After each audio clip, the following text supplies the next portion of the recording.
Good morning, good morning, good morning. Welcome back to the live show. Good morning. It is currently 11:22 a.m. and of course today's date is the 24th of June 2026. How are you doing? God is great. God is great. God is great. This beautiful morning we're going to be checking out the House Committee on Rules holding hearing on pending legislation.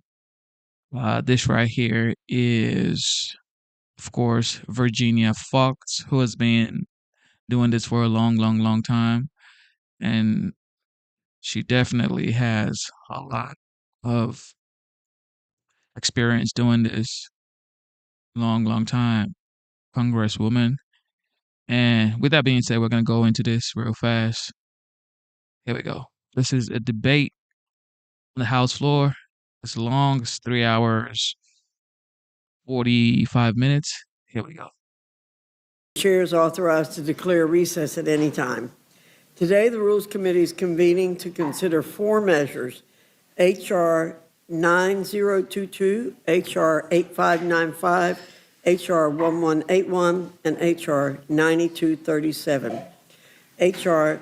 9022, the Energy and Water Development and Related Energy Agencies Appropriations Act, 2027, provides $58.5 billion in funding for the agencies and programs that safeguard U.S. national security, unleash American energy dominance, and advance economic prosperity. H.R. 8595, the National Security Department of State and Related Programs Appropriations Act 2027, provides $27.32 billion in funding, 6% below the FY26 enacted level.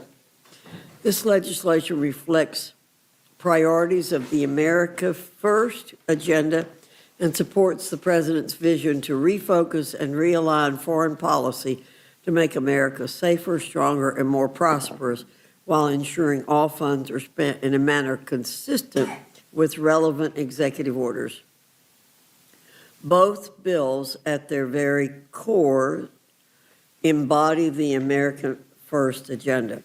They also harbor the identical commitment to place the safety, security, and prosperity of the American people and the entire nation first. I'm quite certain our panel from the Appropriations Committee will give us a thorough and pointed run-through of these two bills, and I'm looking forward to the testimony that will be shared from our colleagues. H.R. 1181, the Protecting Privacy in Purchases Act, would prohibit payment card networks from using merchant codes that distinguish firearm retailers from general merchandise retailers or sporting goods retailers. Americans who exercise their constitutionally guaranteed right to keep and bear arms should never find themselves corralled under the microscope of the federal government. But that's exactly what we saw under the Obama and Biden administrations, when the private firearm and ammunition transactions of these citizens were monitored by the federal government under the guise of preventing mass shootings. The decision to do so was intrusive and entirely unacceptable. We can and should pass this legislation so that law-abiding Americans are not subject to scrutiny and surveillance of their financial privacy when exercising their constitutional rights. Finally, we turn to H.R. 9237, the Take Care of America's Veterans Act, that would improve the benefits and services provided to veterans and their families by amending existing laws and enhancing the efficiency of VA. This legislation is a compilation of over 60 separate bills, the majority of which are overwhelmingly bipartisan, to support America's veteran community and further enhance the health care and benefit services of the VA. As Secretary Collins has stated on numerous occasions and has been reflected in his and the agency's actions, the veteran is once again the core of the VA's mission. This package reflects that commitment and those actions. Our panel from the Veterans Affairs Committee, I'm sure, will articulate in depth how this package of bills will help cut through government bureaucracy and deliver the service and quality that our nation's veterans so deserve. With that, I now yield to the ranking member, Mr. McGovern, for any comments he wishes to make. Well, thank you, Madam Chair. And let me begin by being perfectly honest here. Every week, Republicans come here and pretend that they're doing serious work. In reality, they're bending over backwards for Donald Trump, for billionaires, big donors, and every awful priority under the sun, while regular people get ignored and squeezed by the high prices and inflation that Republicans are causing. Just look at this week's agenda. The State and Foreign Operations Bill guts diplomacy, it guts development, and it guts humanitarian aid at the exact same time that this administration is hollowing out USAID and pushing out some of our country's very best experts. We've already seen what that means in the real world. Food assistance is getting disrupted. Life-saving health programs are being thrown into chaos. Vulnerable people are getting left behind, not because it makes us safer, but because this administration would rather score political points than save lives. I also take issue with how this administration continues to undermine global human rights, putting us on the side of human rights abusers. That's why I've submitted an amendment to prohibit Trump from withdrawing from landmark international human rights treaties. I hope that my amendment will be made in order so that we can have a vote on it. Given the majority's track record of making amendments or not making amendments in order, I don't have much faith, but again, I'm asking for it to be made in order so that we can at least have a debate and a vote on whether or not this administration or this Congress should be withdrawing the United States from Senate-ratified treaties. The energy and water bill before us cuts clean energy, grid improvements, and energy research while families are crushed by electric bills and gas prices. Republicans will call it fiscal responsibility while families see even higher costs. And the so-called Protecting Privacy and Purchase Act makes it harder to flag suspicious gun and ammunition purchases. I mean, gun violence is out of control, and Republicans want to take tools away from law enforcement. And now Republicans are advancing a veterans package that gives support for one group of veterans paid for by slashing the benefits from another group of veterans.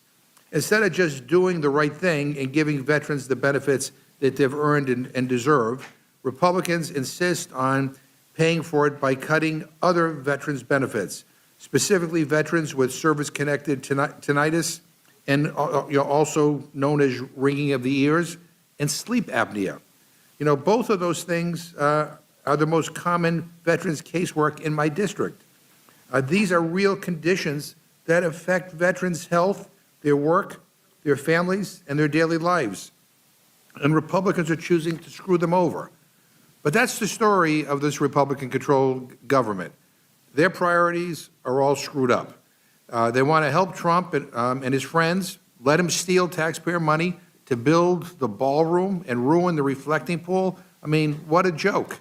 You know, they sit back while this war and his tariffs cause inflation to skyrocket and everyday families to struggle. And then they come here and they want a pat on the back for doing nothing to fix the mess that they've created. I mean, it is absurd. Look, the clock is ticking down for Congress to pass all 12 spending bills and fund the government. Now, we could be writing bipartisan bills that keep the government open and help people afford groceries, housing, energy, health care, and the basics. But instead, Republicans keep dragging us through these partisan exercises that make people's lives harder, and then they wonder why their approval rating is in the toilet. This majority has made its priorities clear, and come November, the American people will have their say. I yield back. Thank you, Mr. McGovern.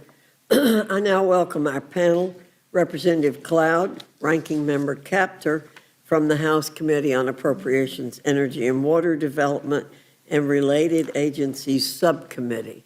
That's a mouthful. And Chairman Diaz-Balart and Representative Torres from the House Committee on Appropriations, National Security, Department of State, and Related Programs Subcommittee. Your full statements will be submitted for the record, and we ask you summarize your statement in 5 minutes. Representative Cloud, I welcome your testimony. Thank you, Chairwoman. Obviously, I'm not Chair Fleischman, so I'm his stunt double today. He's on a plane, so. Yes. Hello, hello, hello. Can you hear me? All right. I want to thank you, Chairman Foxx, Ranking Member McGovern, members of the committee, for the opportunity to testify before you today. I'm pleased to present to the Rules Committee the fiscal year 2027 Energy and Water Development and Related Agencies Appropriation Bill. The FY27 Energy and Water Bill provides $58.5 billion to uphold our commitment to safeguarding the U.S. national security, unleashing American energy dominance, and advancing our economic prosperity in a fiscally responsible manner. The bill delivers a historic investment in our national defense by providing $27.1 billion for the National Nuclear Security Administration, prioritizing the modernization of nuclear weapons stockpile, and the U.S. Navy nuclear fleet. The bill strengthens our nation's energy security by focusing research and development efforts on baseload energy sources and maintaining funding for programs that deliver affordable energy prices, a secure grid, and long-term energy stability for all Americans. We continue our support for the Trump administration's efforts to expand domestic nuclear power capacity and advance American leadership in civil nuclear energy around the world. Just this month, 2 advanced reactors reached criticality under the Department of Energy's reactor pilot program, marking an important step toward ushering in an American nuclear renaissance. This bill also makes investments to secure our domestic supply chain of critical minerals and reduces reliance on China and other foreign adversaries. To ensure America remains at the forefront of scientific discovery and innovation, the bill includes $8.5 billion for the Department of Energy's Office of Science. This includes support for the Trump administration's Genesis mission, which will harness our high-performing computing capabilities and leverage AI to help address our greatest scientific challenges. America's network of coastal and inland waterways facilitates commerce, transportation, and recreation across all states and territories, connecting us with the wider world. This bill advances our economic prosperity and promotes public safety, providing $9.8 billion for the Army Corps of Engineers, including full funding of Harbor Maintenance Trust Fund activities and funding for the highest priority construction projects on the inland waterways system. Funding for the Bureau of Reclamation is directed towards projects that increase water supply, assist in drought resilience, and support rural America. This is a strong bill, and I ask that the committee provide an appropriate rule for its consideration today. Thank you again for the opportunity to appear today, and I look forward to your questions. Thank you for your succinctness. Ranking Member Capter, you're recognized. Thank you, Madam Chair, and Ranking Member McGovern and members of the Rules Committee. Rising energy and water costs weigh heavily on American households and businesses, and I'm pleased to appear with our colleague, Congressman Cloud of Texas. Our nation must build and usher in a new affordable energy age and ensure Mother Earth is a livable planet.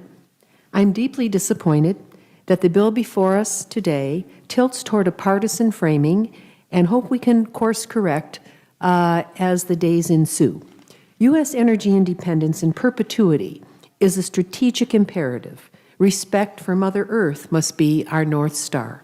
We meet today at an historical moment where, again, energy, water, and war are hyperlinked. Due to the current administration's war of choice on Iran, gas prices rose above $4.50 per gallon. Diesel in my region topped $6 a gallon, a shrill siren song for farmers, truckers, manufacturers, and businesses. History instructs us that when gas exceeds $4 per gallon, deep recession follows. We know working citizens and retirees faced crushing sticker shock for transportation, heating, electricity, and food. The American people want and rightly deserve a fair energy cost structure. Of our nation's $40 trillion debt, at least 20% of it, $8 trillion, it's 20%, has been added by wars related to crude oil. America cannot remain energy vulnerable. Our nation needs broad domestic energy innovation, real competition, and investment, not fealty, to any one energy source. Competition and investment in modernization will drive better pricing. To reach a bipartisan agreement, which our subcommittee often does, the bill's funding levels require adjustment. The bill increases defense programs by $774 million, or 2%, while cutting non-defense innovation programs by $1.8 billion, or 6%. Let us address the most harmful cuts in this bill, which drive our nation's energy backward. Let me run through the major cuts. These are cuts. A $1.3 billion cut, or 40%, to critical minerals and energy innovation. This devastating reduction completely cedes promising energy breakthroughs to our commercial adversaries like China. This massive reduction in critical minerals undermines our ability to meet fierce global competition. Our nation must lead in all clean energy technologies, not cede the field in critical minerals, and not ignore the irresponsible accumulation of atmospheric pollutants. Also, a $50 million cut is proposed, or 14%, to ARPA-E, our most advanced research in energy. With global population surging toward 10 billion, abandoning transformative clean energy threatens our livable future. The warning signs are all around us, whether it's coastal battering, vast forest fires, prolonged droughts that destroy crops, or atmospheric rivers and gale force winds. Also, a $25 million cut occurs to electricity and grid deployment programs. With energy prices rising, cutting funds to modernize our aging grid is a non-starter for ratepayers needing relief. Also, a $282 million cut, or 12%, to nuclear nonproliferation activities. That's quite a reduction. And this retreat is incredibly unwise in an increasingly dangerous world made far more risky by the on-again, off-again war of choice in the Middle East and Strait of Hormuz. Cutting nuclear nonproliferation leaves our world highly vulnerable as reckless nuclear threats increase. The bill totally eliminates the Army Corps of Engineers fuse wrap program that cleans up former nuclear waste sites. That makes no sense to me. Walking away from cleaning up toxic nuclear industry waste is completely unacceptable, and it directly threatens the health of our citizenry today and tomorrow. Let's not saddle the next generation with the legacy of the 20th century. Critically, this bill should only repurpose infrastructure investment in Jobs Fund acts through the bipartisan agreement embracing an all-of-the-above energy strategy to assure competition and innovation going forward. And furthermore, the bill must be free of policy riders, including provisions to allow firearms on core public lands and prohibit clean energy solutions for federal buildings. In closing, glaringly, the bill fails to protect Congress's power of the purse. Any bipartisan bill must prevent and reverse the administration's project terminations of over $9 billion nationwide. Funding for these projects was passed by Congress, both chambers, duly signed into law and vetted by the administration. Finally, this bill should require transparency and accountability for federal spending to avoid and prevent government corruption. Until these changes are made, I urge my colleagues to oppose this bill. Working together can yield a better deal for Americans today and open new energy and water frontiers for the tomorrows to come. And I yield back. Thank you.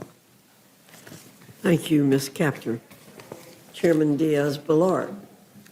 Madam Chairwoman, what a privilege to be in front of your committee, a ranking member, and all the members. What a privilege to be testifying in front of your committee on the fiscal year 2027 National Security, Department of State, and related programs appropriation bills. I know that the ranking member had a flight issue, but I am joined by a brilliant member of the subcommittee, the gentlewoman from California, Ms. Torres. It's a privilege to be with her as well. The bill presented today is another step in our historic efforts to strengthen national security while reducing spending. Under Chairman Cole's leadership, we have delivered nearly $12 billion in responsible responsible cuts to spending under the purview of this subcommittee since 2023. This bill continues that effort with an additional $2.7 billion of reductions from the enacted level. So it's helping to address, frankly, one of the greatest long-term threats to our country's stability and security and prosperity, and that is our national debt. Now, there are some who will say that these reductions, the magnitude of these reductions, jeopardize the United States leadership in the world and make us less safe. I completely disagree. In fact, it's just the opposite. It's just the opposite with this bill. The bill provides the funds necessary for the President and the Secretary of State to address our national security priorities and continue to transform the world in a way that frankly is bold and durable and supports freedom and security. I've said this before. If you're a friend or an ally of the United States, this bill supports you. But if you're an adversary or you're in cahoots with the adversaries of the United States, well, frankly, you're not going to like this bill. The bill maintains $1.8 billion for partners in the Pacific, including $500 million in military assistance for Taiwan, and robust funding for the Philippines and our partners in the Pacific Island countries. It demonstrates unwavering support for Israel by providing $3.3 billion in security assistance and maintaining support for other key partners in the Middle East as well. It recognizes the valuable partnerships in the Western Hemisphere, which continue to expand, frankly, and realign under the leadership of President Trump and Secretary Rubio. It does so by increasing support for our friends and allies, such as Paraguay, Argentina, Costa Rica, just to name a few, expanding funding for counter-narcotics and related law enforcement efforts in our hemisphere, including investments to combat fentanyl trafficking, and providing funds to support democratic transitions for the people of Cuba, Venezuela, and Nicaragua. Last year, the members of the NSRP subcommittee, we focused on how to responsibly transition PEPFAR, a program that has been successful, back to its partner countries, to our partner countries, I should say. Look, it's been a great success, as I mentioned, but I think most of us would agree that the program should not and cannot just be there forever, and ideally we should, again, partner with other countries to have them step up. That's happening. That's actually happening right now. So working alongside the administration, countries are now really committing, for the first time in many cases, significant sums of their own resources as part of the America First Global Health Strategy, enabling our commitments, our committee, to reduce funding while still achieving the same outcomes. Isn't that what we actually want to happen? Just as critical as what's in the bill and what this bill funds is what the bill does not fund, and how it strengthens conditions, it prioritizes oversight, and demands accountability for every single tax dollar spent on this bill. The bill prohibits funds to the PRC and the Communist Chinese Party, and prohibits funds to other countries from being used to repay debt that they may owe to Communist China. It continues a key provision that blocks assistance to anyone that supports, finances, or facilitates the operations of the Cuban military, including the Cuban Ministry of the Revolutionary Armed Forces and the Ministry of the Interior. It maintains the prohibition on all assistance to the Taliban. It puts America first by withholding funds from Mexico until that neighbor of ours delivers the water that is owed to the United States, and supports full implementation of key executive orders that reflect a clear commitment to national sovereignty, a secure border, limited government, and American values, including those related to restoring free speech, supporting religious freedom, and ending censorship. Assessed funding for the UN is cut by $1.8 billion. No funds are included for the UN regular budget, and funds are prohibited to the World Health Organization, the United Nations Commission of Inquiry Against Israel, the United Nations Relief and Works Agency, commonly known as UNRWA, the United Nations Human Rights Council, the Office of High Commissioner for Human Rights, the International Criminal Court, and the International Court of Justice. The bill includes a provision to ensure that we finally have justice for the victims of October 7, 2023, of those heinous terrorist attacks. By the way, that included 50 murdered Americans, by requiring full accountability for UNRWA staff who participated in those heinous acts of terrorism. The bill maintains all longstanding pro-life provisions, bars funding for the UNFPA, and prohibits spending that violates the President's Protecting Life and Foreign Assistance policy. These measures, as you know, along with stronger oversight, ensure taxpayer dollars do not fund abortions. So again, good bill, spends less money, does more with less money, something that we proved was possible last year. So this continues in that same vein.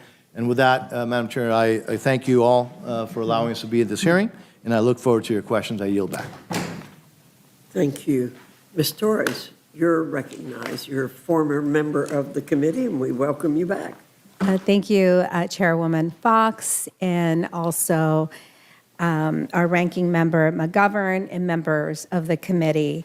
Ranking member Frankel ran into travel delays, so as a member of the NSRP subcommittee, I am appearing on her behalf. I want to thank our colleagues on both sides of the aisle who understand how central this funding is to our national security. Regretfully, I oppose the Republican fiscal year 2027 National Security and State Department Appropriations Bill as drafted. This bill should be our moment to lead. Done right, this bill would make America safer. However, this bill falls short. Real security is not achieved with bombs, bullying, and tariffs, the apparent policies of choice for the Trump administration. Real security includes strong diplomacy, development, and humanitarian leadership. That's how we build alliances. That is how we grow trading partners. And that is how we stop disease and extremism at the source. That is how we prevent costly wars before they begin. Yet, this bill hollows out our ability to pursue these critical efforts.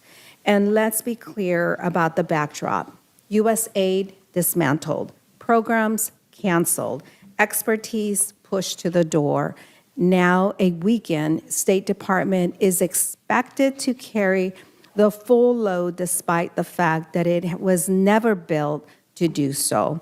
Alarmingly, this bill caters to the worst instincts of the Trump administration and pulls back American leadership at exactly the wrong moment. With another $2.7 billion cut proposed from the international affairs budget this year, we are investing $14 billion less through this bill than we were just 4 years ago. These reductions will weaken our diplomats, dismantle development programs, slash humanitarian aid, the lifeline that keeps millions alive, and undermine global health and security efforts that stop threats before they reach our shores. And at the very same time, in another appropriations bill scheduled to be marked up tomorrow, my Republican colleagues are seeking hundreds of billions more for war. More than $1 trillion for the first time in our history. Let me be clear, I support a strong military. And like most Americans, I would rather prevent war than have our loved ones fighting in it.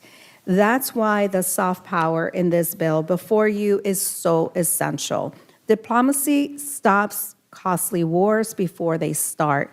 Global health programs stop disease outbreaks before they spread. Development reduces the desperation that fuels extremism, and alliances ensure that we do not face threats alone. Those are essential ways that we keep America safe. Instead, this bill abandons that proven strategy. It eliminates funding for the United Nations and UN peacekeeping at a time when global cooperation has never been more important. As Ambassador Waltz told the subcommittee when we visited the UN in March, U.S. leadership at the UN is not optional, it is essential. This bill rescinds $1 billion in humanitarian aid while crises intensified across Africa, Eastern Europe, and the Middle East. It undermines the health and futures of women and girls worldwide by cutting family planning funding for UNFPA and reinstating an expanded global gag rule, undermining the health and futures of vulnerable people worldwide. It zeroes out critical institutions like the U.S. Institute of Peace, the Inter-American Foundation, and the U.S. African Development Foundation. This is not strength, it is retreat. And when America retreats, others like China step in. Nowhere is that clearer than in Africa, a continent with the fastest growing population and enormous economic potential. If we lead, Africa can be one of our strongest partners in growth and stability. If we walk away, others will shape that future without us. This is not about choosing between hard power and soft power. It is about being smart enough to use both. This bill fails that test. I urge this committee to reject this bill and reject floor amendments that would further weaken our alliances and partnerships. Retreat from our commitments and turn our backs on people at risk and in need. Thank you, Chairwoman, and I yield back. Thank you, Ms. Torres. Ms. Fishbach, I recognize you. Thank you, Madam Chair. And thank you all for being here, and I appreciate you bringing the bills forward, because I support the priorities and the direction you're taking these. And I'll just start with Mr. Cloud. I represent a rural district, and I was very happy to see in the bill that it does invest significant funding in many of the rural priorities that many of us share, including construction projects, flood infrastructure, and electric grid improvements. So I'm just kind of wondering if maybe you could talk a little bit more about that, and how does this bill help build a foundation for the future success in critical areas like energy, critical minerals, water, and more? Right. I too am from a rural district, town of 60,000 people. My district is one of those where there's more cows than people in it, right? And this bill does a lot to get us back to base load energy, which was so important. The Biden administration put a lot of dollars into chasing intermittent energy into supply chains that went through adversarial nations. I know, for example, in my community, in our district, there's a small community where they were looking to close down a coal-fired plant. It was the only source of energy for this small town. And we worked with the Trump administration. We were able to get that converted to a natural gas. But under the Biden administration, they had said no investment, literally in the budget, no investment for oil and gas, anything related to it, when we realized how important it is to have base load. And that's the quickest and easiest way to get to affordable energy.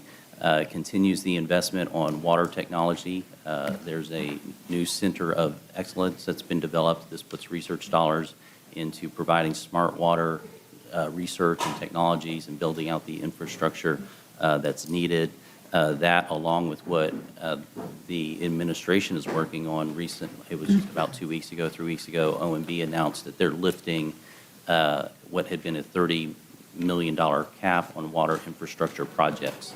And so with the funds provided in this bill, along with the removing of that cap, that opens up the door to serious water infrastructure projects going forward that can really help rural communities, and really just continues to provide a future that we can, a economically sustainable path to affordable energy for, specifically for our rural communities. And thank you for serving in an area like that. It has certainly unique demands that we don't find in metroplexes, but That's right. Well, and thank you very much, and I appreciate you being here today, and thank you for the response, because I do think it is that, that direction that we are moving and trying to, make sure that we support those areas and that we are doing what we need to do for sustainability to continue and economic growth and all of the things that we want in our rural areas, so, Yeah.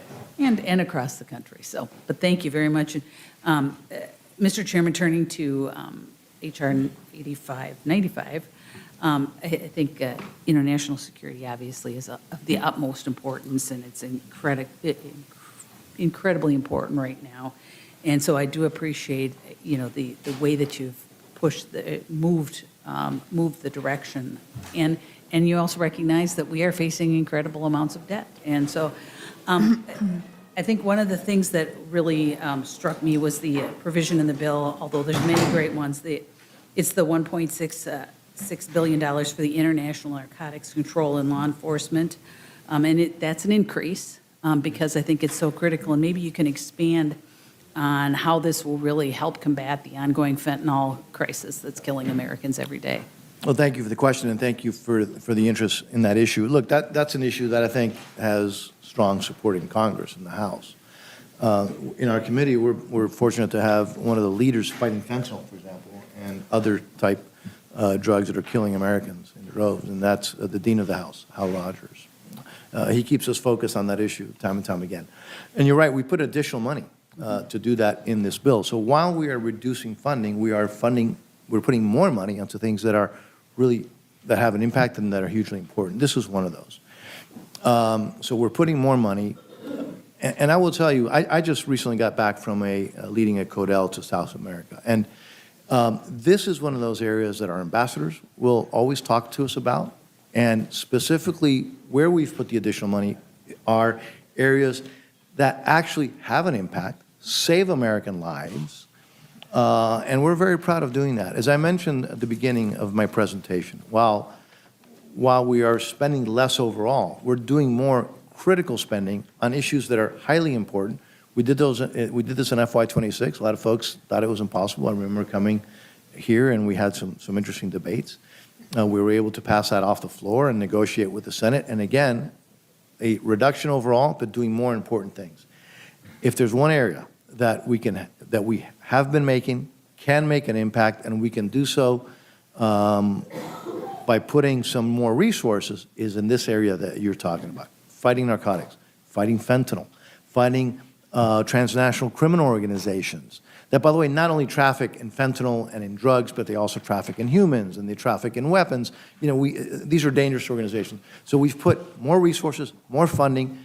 It's something that I think has, I hope, strong bipartisan support, and that I hope that we'll be able to, like we were able to do in 26, keep after the negotiations with the Senate.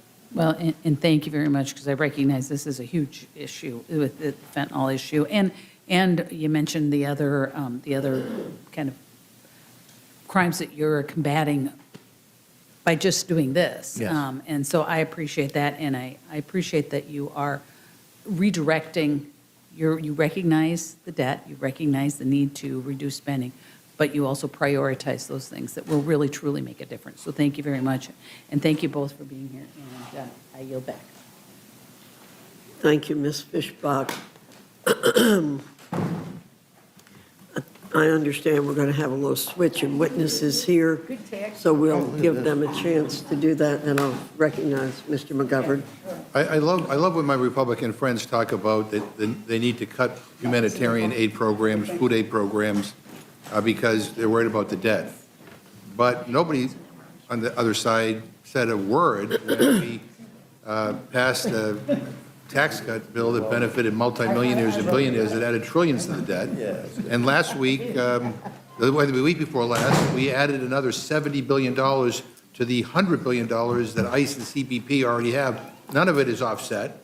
All of it goes on. No one says a word about that. But when it comes to programs to feed hungry people, all of a sudden, we gotta tighten our belts. Let me, I want to begin with, I just have a few questions. I'll try to be quick here. Since you're all appropriators, this is a question that I got asked a lot during the break by my constituents. In fact, a gentleman on the airplane down here today asked me about this, and that's the president's ballroom. His lavish ballroom, which he said on multiple occasions would be 100% privately funded. I mean, he said that a million times, 100% privately funded. So let me just ask you, yes, no, or maybe. To marry? Do you support using taxpayer dollars to fund President Trump's ballroom? Ms. Capter? Do you support using taxpayer funding to fund the ballroom? No, Mr. Ranking Member, I do not. Thank you. Ms. Frankel? No. Mr. Diaz-Balart? There's no funding for any ballroom in my appropriation bill, just so you know, because it deals with foreign Cloud? policy. I'll note there's no funding in the Energy and Water Okay, bill as well. so let me let both of you, Mr. Diaz-Balart and Cloud, in on something. You're appropriators, and I'm surprised you don't know this, but are you aware that President Trump and his team have transferred roughly $400 million in taxpayer dollars that Congress appropriated to the Secret Service and put into the White House repair and restoration account in order to make, quote, security upgrades as part of the ballroom construction project? So when you say there's no taxpayer funds going to this, are you aware that, but you're appropriators, and you're on the full committee as well. Are you aware that taxpayer dollars, hundreds of millions of dollars are going to this ballroom? Yeah, absolutely. Yeah, well, I'm questioning you, so you don't have to get permission from the chair. Yeah. So I am aware that we have a pretty high-risk security situation. We have a president who's now suffered. And so you support that? I support making sure that the president of the United States is safe, So you support- but I have not seen any details Well, of, I will provide you the details. Because Look forward to it. OMB has provided us all the monies that, where there were transfers. I mean, in fact, I can tell you right now that a transfer of $340.8 million in taxpayer dollars to the ballroom construction on June 12, 2026, a second transfer of $10.75 million in taxpayer dollars to the ballroom construction also on June 12, a third transfer on June 15th of $45 million in taxpayer dollars, again to the ballroom construction. I mean, I have the documents from the Office of Management and Budget right here, so it's stunning to me that as appropriators that you're unaware of the transfers. But here's my question. If I run the Appropriations Committee, and I work to get money appropriated for X or for Y, I would want to make sure that the executive branch, whether it's a Republican administration or a Democratic administration, respected the will of Congress, that actually did what appropriators said they would do. So, this is an end run. This is like an end run around Congress. Yes. Is that something you support? And if not, what can the Appropriations Committee do to stop it? I will note, I took a tour of the White House defense apparatus with the Secret Service recently. I would wonder if you've taken that same tour. I don't think they'll let me on the White House grounds. With this president, I don't think. But the point of the matter is, if you support. But have you ever taken that tour? Have you ever taken that tour? If you support. Have you ever taken that tour? Yeah, I have taken the tour, yeah. Not the White House tour of the security defense apparatus. Yeah, I had the chance to talk to the Secret Service. Yeah. And when we visit the White House right now, the visitors to the White House go through tents, basically. They stand out in the open. When we hold state dinners, it's basically on lawn that could have just been rained under. And the ballroom portion. But this. I think There's a. No, he isn't. With all due respect, There's a Madam Chair. security component to the ballroom that you should probably look into, and certain things, of course, we can't talk about in this committee. Why don't you appropriate the funding? Why do you allow the administration to do an end run around this? I mean, you have appropriation bills coming up right now. You can fund hundreds of millions of dollars as you see fit. Why not just do it? may I address that? May I address it? Thank you, sir. Look, valid question, but it is a little rich, because I do remember when, in the previous administration, there were hundreds of billions of dollars that were spent by then President Biden's administration that were neither appropriated nor authorized, And then it went to the Supreme Court of the United States. When the Supreme Court of the United States said it was unconstitutional, by the way, I don't remember the outrage by some of our Democratic colleagues about that taking place. Now, having said that, It's unconstitutional? what was unconstitutional was a time when the Democrats did not speak out when President Biden did it. Now, Let me reclaim my time. Let me reclaim well, my time. if you don't want me to answer it, then I get that, because you don't like the answer, but that is, My question is, are you saying that this money that the president is spending, which was not authorized or appropriated for this use, is unconstitutional? If not, then do you approve of this money being spent on the ballroom? It's a simple question, not a trick question. no, if I may, what I'm saying is that we are here, we have appropriation bills in front of you. We have two appropriation bills. By the way, none of these two bills deal with that specific issue. But again, it's a little rich when I hear all of a sudden a wake up that money that was not appropriated should or should not be appropriated when the previous administration did so, and the Supreme Court of the United States said that it was wrong. And I do not remember. I may be wrong, because maybe you can get me some of your quotes demanding accountability to the president. You support taxpayer funding for this ballroom? I support- Because the reason why is because they tried to put it in the reconciliation bill, but it became so unpopular that they removed it. I support these two appropriation bills that are in front of you right now, again, neither of which have that issue. I will put you both down as saying that you support. No, I'm saying what I'm saying, Then I'll put Mr. you down as Ranking you Member. don't support that money. No, what I am saying is I support these appropriation bills in front of you. So maybe- None of these, Is it a maybe? I'm trying- no? I mean, anyway. Well, look, you don't like the answer, and you sure we're not complaining when the previous administration did a lot more egregious than what you're claiming is happening You're today. defending this president's unauthorized transfer of funds to do this. But let me ask, Mr. Cloud, you have submitted your amendment to permanently block the federal government from issuing a central bank digital currency 38 times to this Congress. You're welcome. And each and every one of those times, the Rules Committee, controlled by your party, has blocked your amendment from being made in order. So I see that you have filed your amendment for a 39th time today before our committee. My question is, Holding out hope. if Republicans block your amendment for the 39th time, will you vote against the rule? I'll think about it. Okay, because the question is, why would you continue to vote for rules that block your own amendments from getting votes? I mean, your party's in the majority. Let me just, one final question for Mr. Diaz-Balart. I'm looking over the National Security Department of State and related programs appropriations bill, and I'll be honest with you, it does not reflect my values, and I think it weakens the United States. I think gutting programs that actually help deal with humanitarian crises is a bad thing for the United States, undercuts our national security, and I think national security needs to be thought of in terms that is not just about our military might, but about the good stuff that we do. And I also am deeply troubled by the de-emphasis of human rights by this administration and by, quite frankly, Congress. I mean, the president went to China recently and met with President Xi. I was stunned that human rights was not a priority on their agenda and not part of the readout of his statement. I think President Xi is a horrific dictator that is abusing the Chinese people, that anybody who disagrees with him is put in jail. We have tons of political prisoners. And I would like to think that if any country in the world was out there fighting for these people, it would be the United States.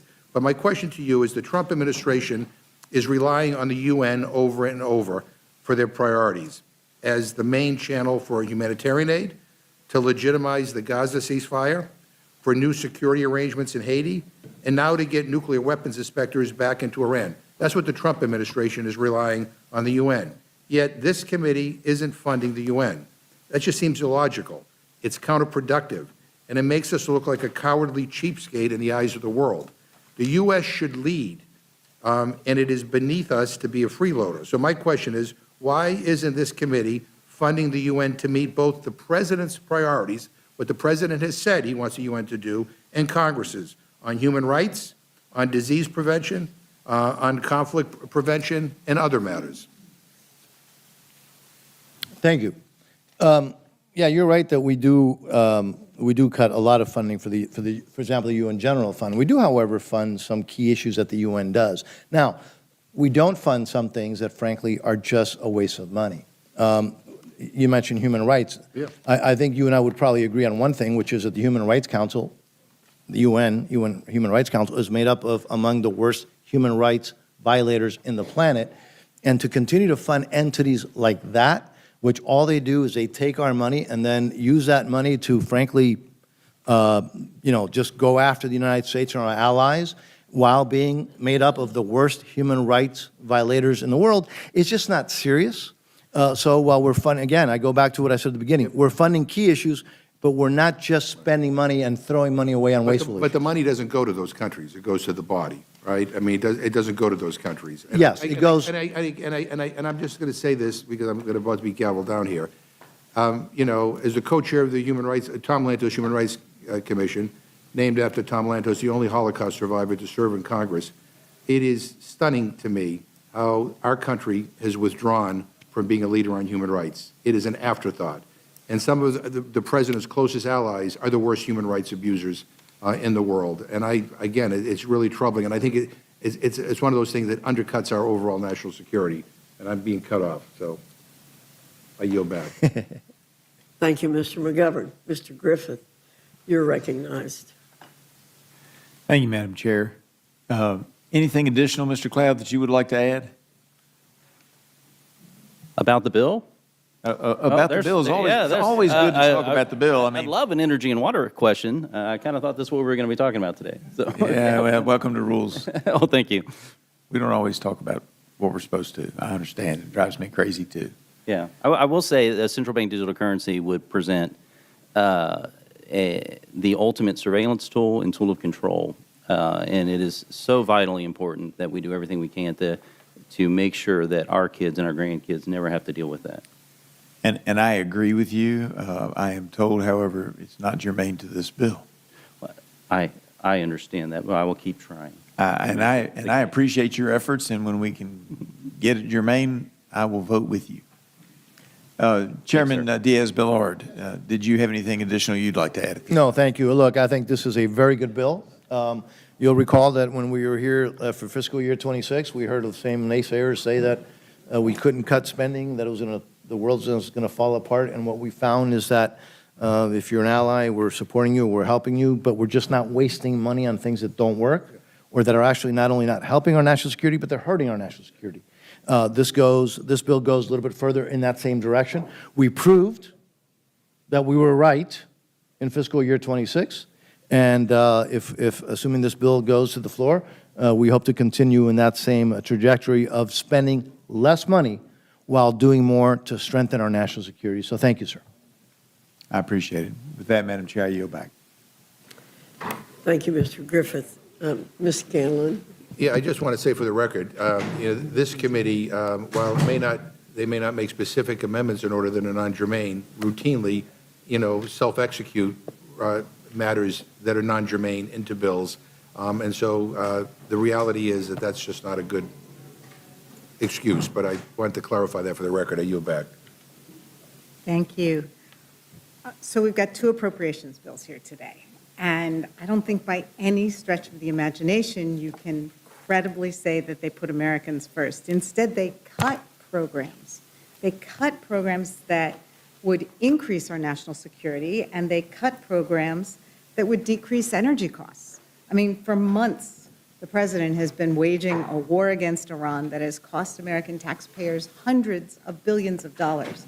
Every American is feeling the impact of this illegal war as it's disrupted global energy markets, it's driven up fuel and fertilizer costs, and it's worsened the cost of living crisis that is facing families and businesses across the country. My constituents feel it every time they fill up their gas tanks, pay their electric bills, or try to make ends meet. But instead of addressing these challenges, these two appropriation bills are going to make those problems worse. In the energy and water bill, Republicans cut billions from non-defense programs so they can increase defense spending by nearly $800 million. It slashes funding for programs that help develop clean, affordable, and secure energy by 40%. investments that would strengthen American energy independence and promote the all of the above strategy rather than increasing reliance on fossil fuels. The alternative would help lower costs. This bill will raise them. It also cuts funding for the Army Corps of Engineers by $660 million. In my district, that agency has been an essential partner in developing long overdue flood mitigation solutions for Eastwick, a community that has experienced repeated and devastating flooding because of unchecked development and aging infrastructure. But just recently, the Corps said, oh, we can't afford to continue helping you. So the misplaced priorities don't stop with the energy and water bill. While Republicans spend billions on foreign wars and power grabs, their national security and State Department bill continues to gut global health programs and humanitarian assistance, which objectively have made us more secure. We're already seeing the consequences of hollowing out USAID, withdrawing from the World Health Organization, and canceling programs to identify and contain dangerous disease outbreaks. Research indicates that already 750,000 people, including 500,000 children, have died as a direct result of the cuts that have already been made to USAID and the cancellation of programs which have allowed malaria, HIV, AIDS, and tuberculosis to spread without being checked, that have interrupted nutrition, vaccines, and treatment for new mothers and infants. And the abrupt end of humanitarian aid has led to the collapse of food distribution and sanitation services in several countries. It is projected that the cuts to USAID will cause more than 14 million deaths by 2030.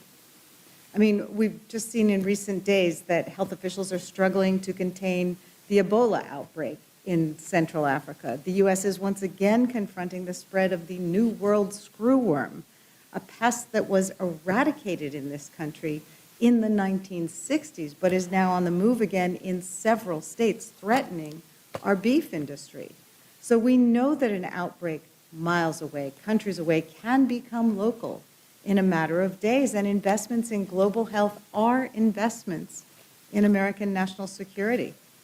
And because no Republican appropriations bill would be complete without partisan culture war riders, this bill also includes provisions to ban pride flags at U.S. embassies and to dramatically expand the global gag rule, which prohibits even foreign nonprofits from providing reproductive health counseling or services if they receive U.S. dollars, and if those services include abortion care, even if no U.S. funds are being used to provide those services. We know where that leads. Clinics close, healthcare providers withdraw services, and patients lose access to maternal health care, HIV treatment, and other basic health services. So, as one of our witnesses said earlier, national security is about more than military force. We have to prioritize energy security, resilient infrastructure, and our ability to respond to global crises before they reach our shores. These bills don't meet that test, and they fail to address the real challenges facing Americans. Ranking Member Capter, Americans are paying higher prices for gas, electricity, and other necessities. Does this energy and water bill do anything meaningful to lower energy costs, and does it help us reach energy independence? No, actually, the bill takes a backward step. And so many of the areas that we summarized in our formal testimony to provide more modern grid, to provide greater competition, which is really the answer to lowering costs, to invest in innovation in the energy sector, all of those accounts have been reduced. And in the critical minerals area, which is so important to new forms of power, the cut is 40%. I mean, it's massive. It yields, unfortunately, extra advantage, especially to China, but not only China. As we look at the ways in which we source critical minerals around the world. So it doesn't reduce energy prices to anyone, and it cuts many of the behind-the-grid inventions that have made more affordable power possible. So, for example, in the arena of solar power, for example. And I could give you many examples. Mrs. Fishbach was talking about rural America, where even in Ohio, what innovative mayors have been doing in towns of under 5,000 people, actually providing back of the grid power to their people. It's revolutionary and it's important to them, and it reduces costs. So, no, this bill is not admirable in that regard. And I wanted to just, if I could, just say a word. Ranking Member McGovern talked about the role of the Appropriations Committee. I'm a senior member on the Appropriations Committee. I've never served, and I've served in Congress a long time, through many presidencies. I have never seen an administration abuse the appropriations power as this administration is doing unconstitutionally, certainly in the examples you pointed out with the ballroom, but now we're at war. And when we attempt to find out, and that is not the purpose of this hearing today, I understand that, where the money is being taken from, billions of dollars a week to conduct this war, there are no appropriated accounts that have been submitted to us for approval on an emergency basis. And that money is being taken from somewhere. And this is what Secretary Hegseth said to me when I asked him, from which accounts are you taking dollars in order to conduct this war? He said, from the general accounts. I replied to him, there are no such accounts. I want to know exactly from where you are taking the funds away. And his answer was, call my office. I said, with whom in your office should I speak? And he said, anyone. Yeah. Now, the law will eventually lock down, and we will follow the constitutional mandates for the movement of dollars. That is our responsibility under Article 1 of the Constitution as appropriators, and we intend to pursue it, but it won't happen tomorrow. It will require litigation. Thank you for that.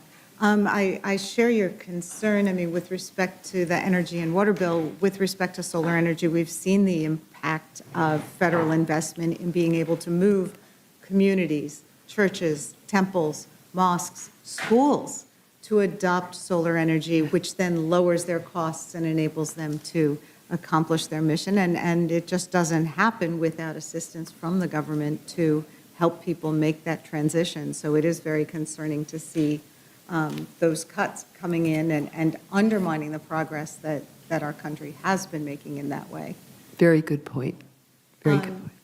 Representative Frankel, we're seeing a lot of this sort of penny-wise, pound-foolish approach to the appropriations bills, talking about, we're saving X amount of money by cutting all these efforts to control diseases overseas or to relieve hunger overseas. What is the impact when we cut this kind of humanitarian aid and crises worsen, instability grows? How does this create greater costs and security challenges for our country?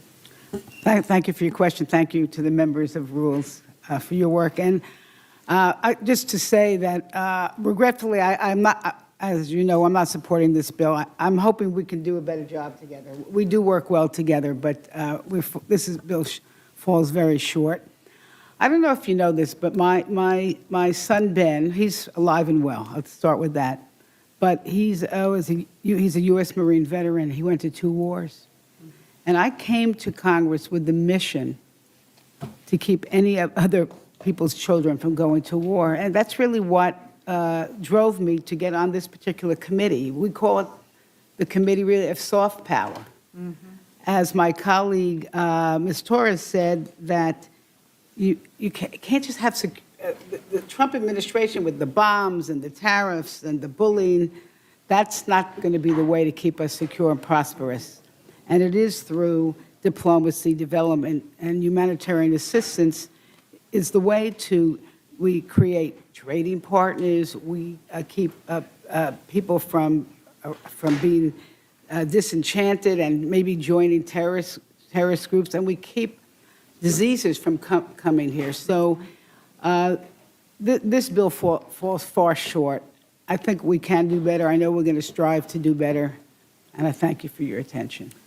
I appreciate that. I was really struck a few years back. I had the opportunity to visit the Northern Triangle countries in Central America and meet with folks there, and they talked about how the very small investments, $600 a year, I think was the figure we were given, could provide enough support to fight corruption, fight hunger, fight disease, and help people stay in their home countries as opposed to migrating. And that's much of what can be done with this bill, as opposed to this migration from this administration to renaming, they're no longer trying to defend the country, they're trying to commit wars. So it's no. Well, you can see tomorrow we'll be marking up a defense bill over $1 trillion for the first time in our history. That's where the money's going. It's not going to lift us up domestically or even where I think we should be going in the soft power. And I want to just add this.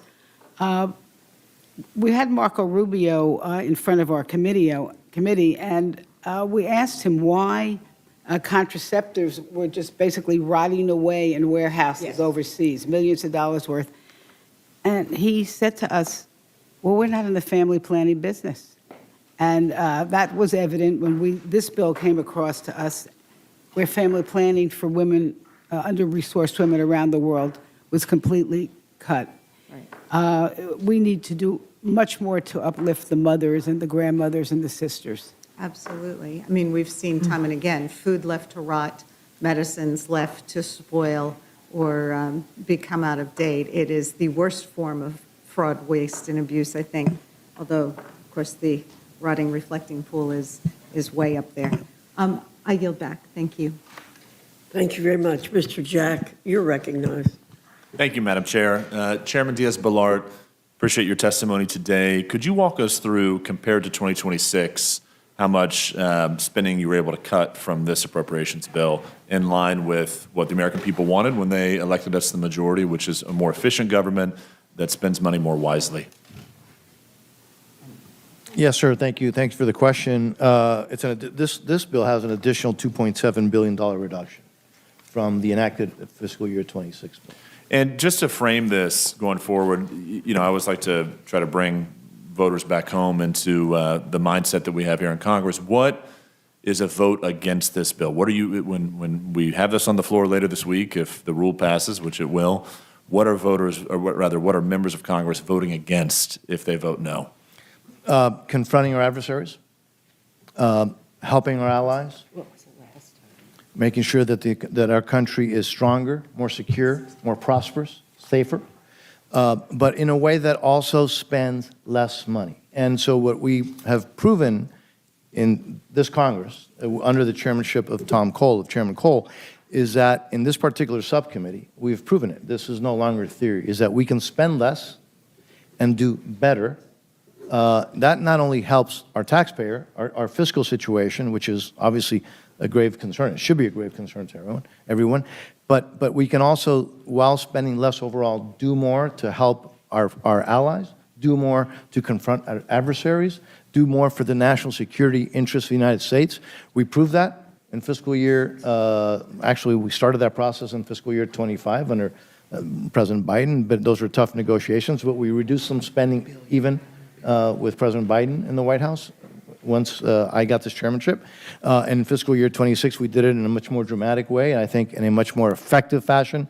This takes us in the same direction. So if you vote against this bill, you're voting, in essence, against confronting our adversaries in a stronger way, helping our allies in a more forthright way, and yet doing so with spending less taxpayer money. Well put. Madam Chair, I yield back. Hey, Madam Chair?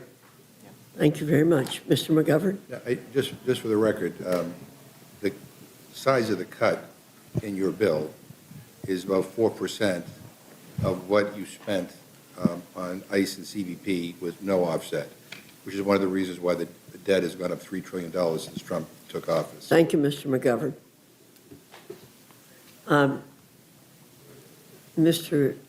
Chairman, I was going to ask you a similar question to what Mr. Jack asked you. I think he did a very good job of helping you explain a little bit more when you were interrupted earlier, I think, in your comments. And let me step back a minute. I want to thank the veterans who are here in the Rules Committee today. Thank you for coming to the Rules Committee, but more importantly, thank you very much for your service. We're very grateful to have you here today. Is there anything else Chairman Diaz-Balart, that you want to add to what, it seems to me that you've spelled out very clearly the choice that we will be making on whether we vote for or against this piece of legislation, as you said, helping our allies, denying money to our adversaries, those things that you spelled out.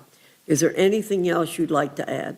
Look, you all are extremely busy, and I want to thank you all for your service and your time, and I think I've explained it, but obviously always willing to answer any other questions. But Madam Chairwoman, I think I hope that I've explained this bill in a way that is understandable. It's a good bill. It's a common sense bill. It spends less money, does more for our national security. I think it's a darn good bill. Thank you. And national security is our number one role at the federal government level. Our number one role. It's why we are a United States of America. It's why we came together 250 years ago, and that was for national security. I thank our witnesses very much for being here. You are excused.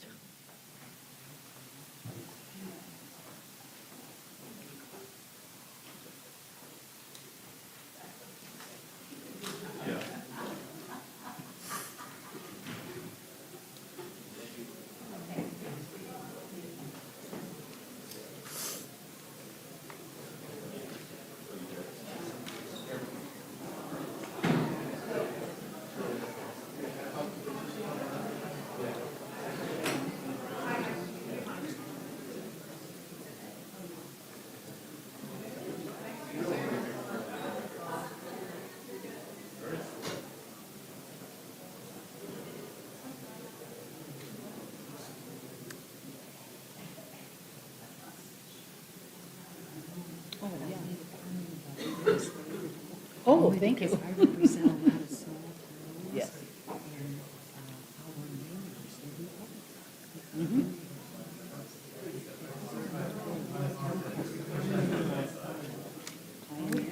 I now welcome our panel, Chairman Bost and Ranking Member Takano from the House Veterans Affairs Committee. Yeah. Yeah, sure. Okay.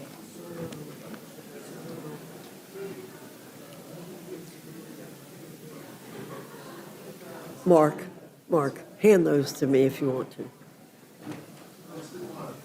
Yeah, just put them up here. It's okay, just put them up here and we'll get them. We'll take care of them. We'll take care of them. Thank you. I didn't want you to have a chance of spilling them, so I'll spill them for you. No need to spill it. Thank you, Ryan. You have one for me as well? Thank you, Ryan. Again, I welcome our panel, Chairman Bost and Ranking Member Takano from the House Veterans Affairs Committee. Your full statements will be submitted for the record. We ask that you summarize your statement in 5 minutes. Chairman Bost, I welcome your testimony. Well, thank you, Chairwoman Foxx, Ranking Member McGovern, and members of the Rules Committee. I appreciate the opportunity to testify before you today, and I am here to speak on support of H.R. 9237, the Take Care of American Veterans Act. I respectfully ask that you issue an appropriate rule for its consideration. If you choose to make amendments in order, I ask that you do not include any amendments that would undermine the purpose of the bill or increase its cost. Madam Chairwoman, the legislation is the most comprehensive veterans package to be considered in Congress in decades. H.R. 9237 includes more than 60 bipartisan bills to improve VA veterans benefits, veterans health care, and accountability across the entire department. But this bill is not important because of how many provisions are in it. It is important because of whom it helps. The bill begins with the Major Richard Starr Act.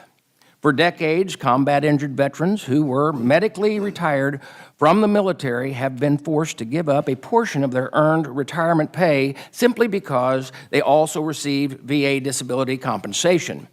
This issue has persisted for years because we cannot and have not been able to find a way to pay for fixing it.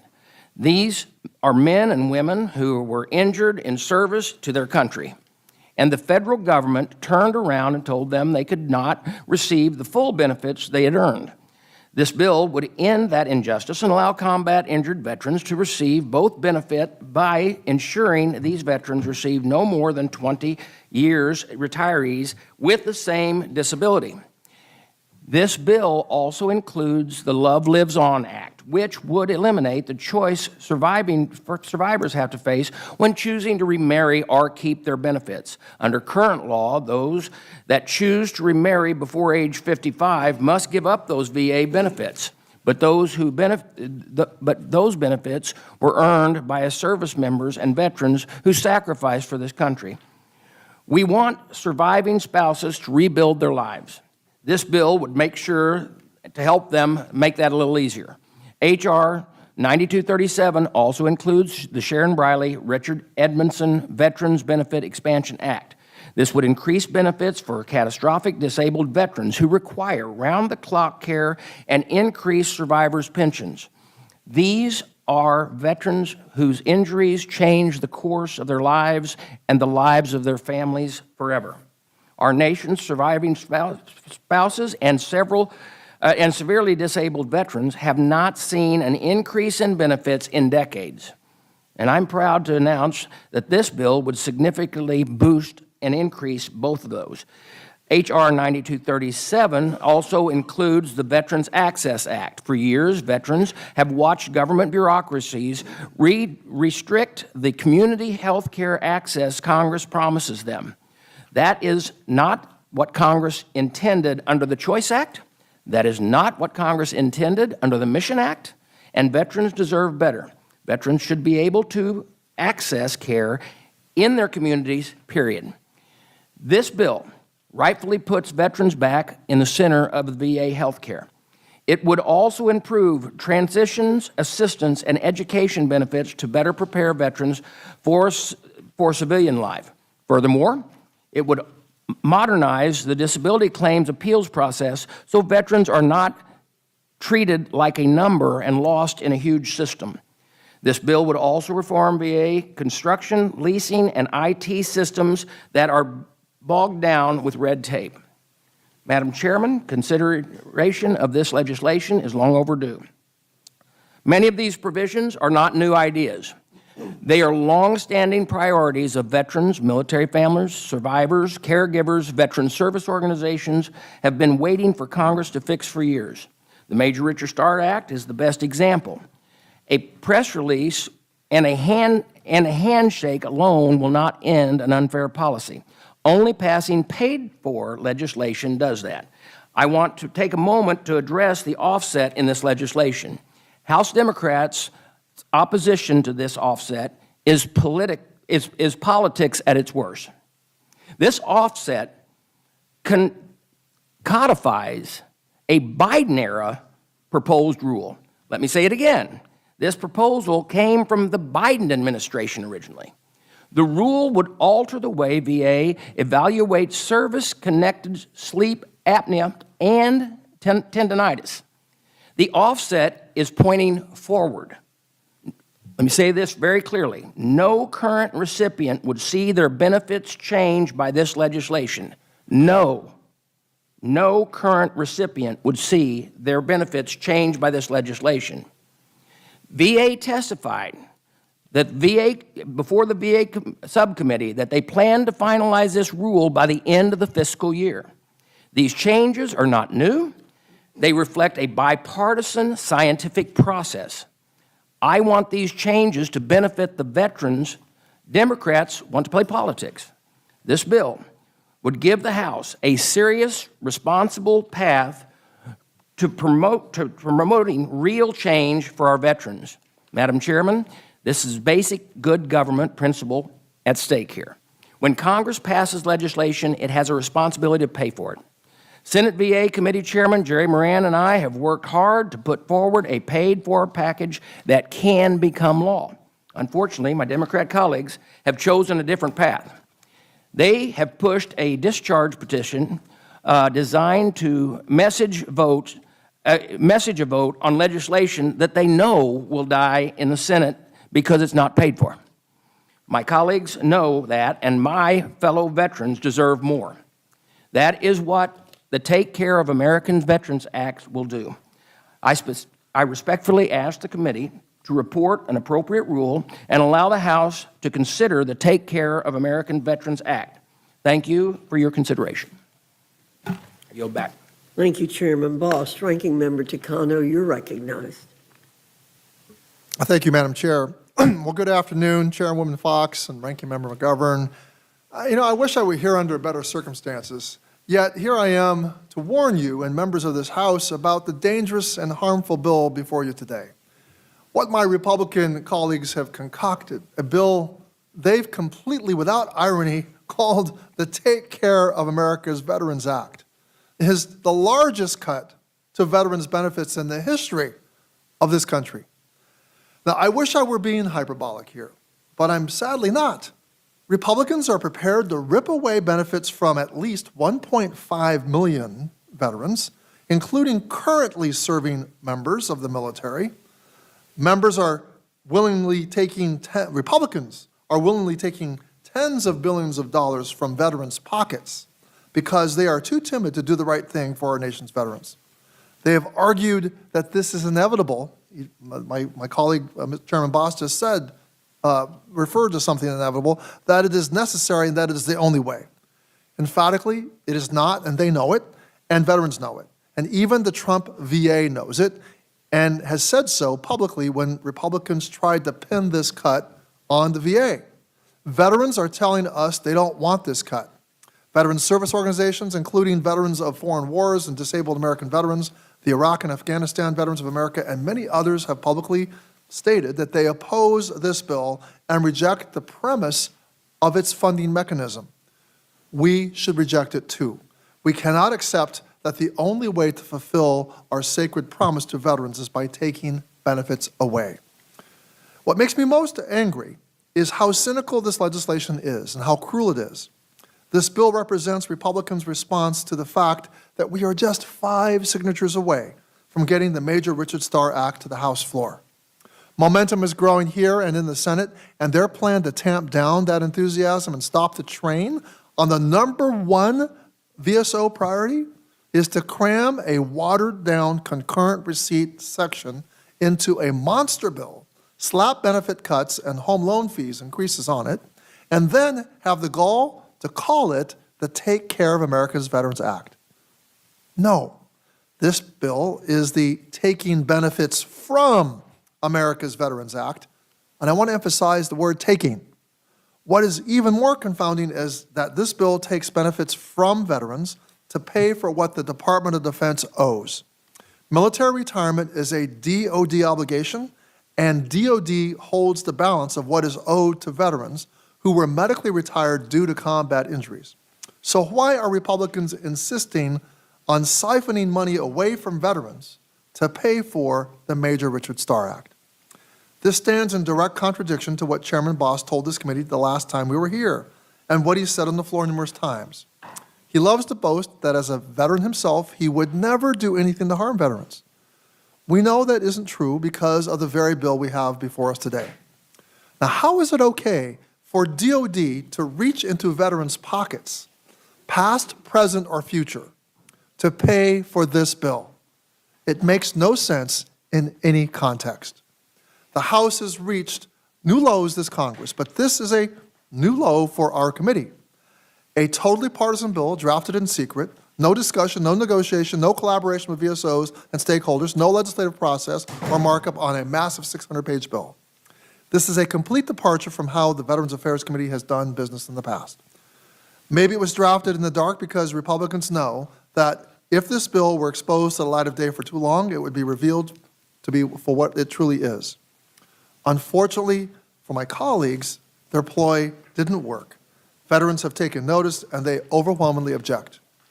My Republican colleague has also tried to argue that this benefits cut is inevitable because of the Department of Veterans Affairs was already trying to do the same thing, and they needed to get ahead of it so Republicans can control the money. And he's also referred to the false notion that this was an attempt by the Biden administration to put through a similar rule. They did propose a rule overwhelmingly opposed by the veteran service organizations, public comments, thousands and thousands of public comments were filed, and the Biden administration retreated from that proposed rule. So no, this was never a rule that was ever completed by the Biden administration. And it is not a rule that the current administration is looking to put forward. Yet, this has also been revealed, so it is a false premise. VA itself stated last week that there are no plans to move forward on making changes to regulations that would lead to a benefits cut, saying, quote, no changes are planned or imminent. VA knows that doing so would be deeply unpopular, just as it was unpopular during the Biden administration, and VSOs and veterans spoke loud and clear on that.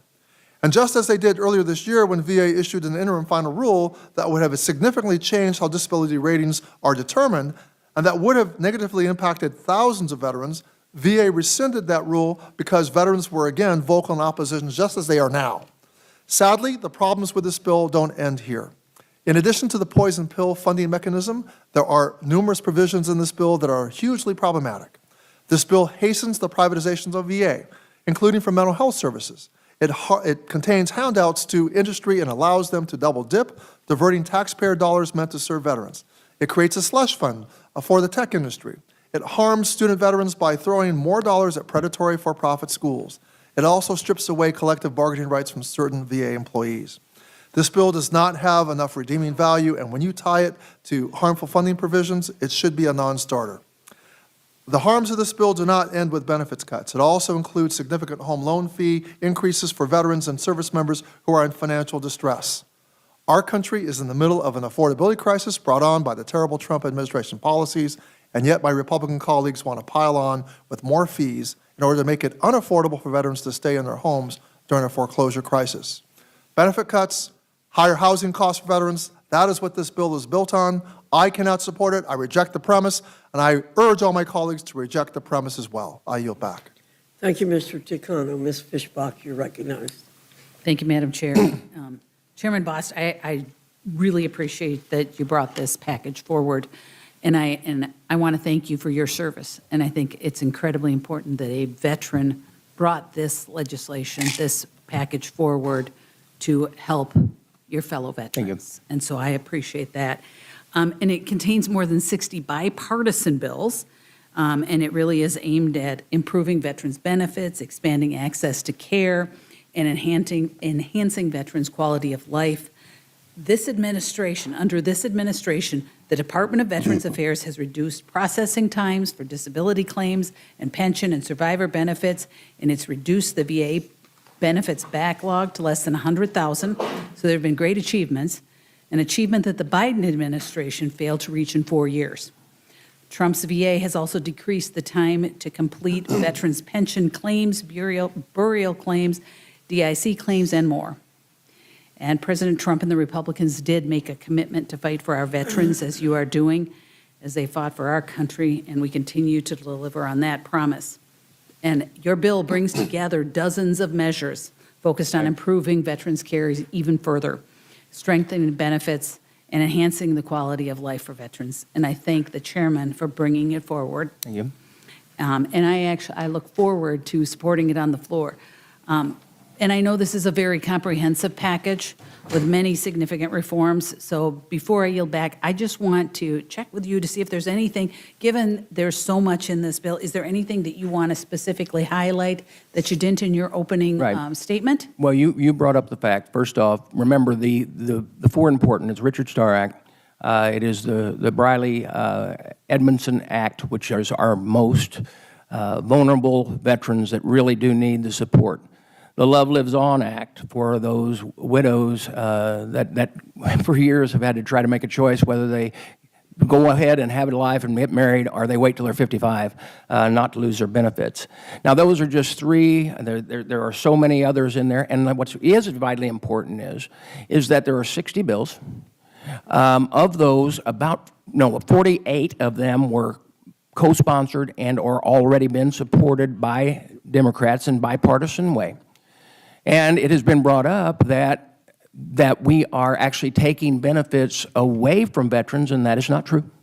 No one who receives a benefit today will have that benefit reduced or changed in any way, shape, or form.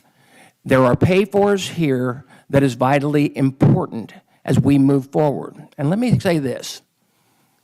As my veterans and the veterans that I know, and let me tell you, there's veterans of organizations also in support of this bill, okay? There's several organizations in support of the bill. Let me say that the thing we need to realize is that pay-for rule is a rule of this House and a rule in the Senate. And we can either go down the path of trying to push something over that has a pay-for, or just tell our veterans, oh, we're going to do great and wonderful things for you, only to watch it to go to the Senate and die. As a veteran, I want to see something passed. And there's a whole pile of things here that have been promised to be passed for a long time, and we're going to get it done. Well, thank you very much, Chairman Boston. I do want to just recognize that there are veterans in the audience from, I believe, from the VFW. So thank you for being here with us. Always appreciate having the public come in and hear what's going on here. So thank you for being here, and thank you all for your service. Really, genuinely appreciate it. And I appreciate your response, and thank you very much. And with that, I yield back. Thank you, Ms. Fishbach. Mr. McGovern, you're recognized. Well, thank you very much, Madam Chair, and I too want to thank our veterans here, and thank you for your service to our country, and we appreciate your presence here in this committee. And Chairman Bost and Ranking Member Takano, thank you for being here. Mr. Chairman, I think you said that you asked for an appropriate rule with no amendments, basically, that you don't like, that you think will kind of, that you believe will undermine the bill. I think basically that's how I interpreted it. But the whole point, but here's the problem. The whole point of having a vote is because you might think an amendment makes the bill worse, but I might think it makes it better, right? And that's the whole point of why we have votes. And this isn't mock debate club. If you think an amendment undermines the bill, then you vote against it. But this majority kind of has one mode, which is block almost everything. And just for the record, the Republican majority so far has blocked 60% of all bipartisan amendments that have been offered to various bills. They have blocked 60% of Republican amendments that have been offered to bills that we've considered, and they've blocked 90% of Democratic amendments. So, I mean, I find that pretty disturbing.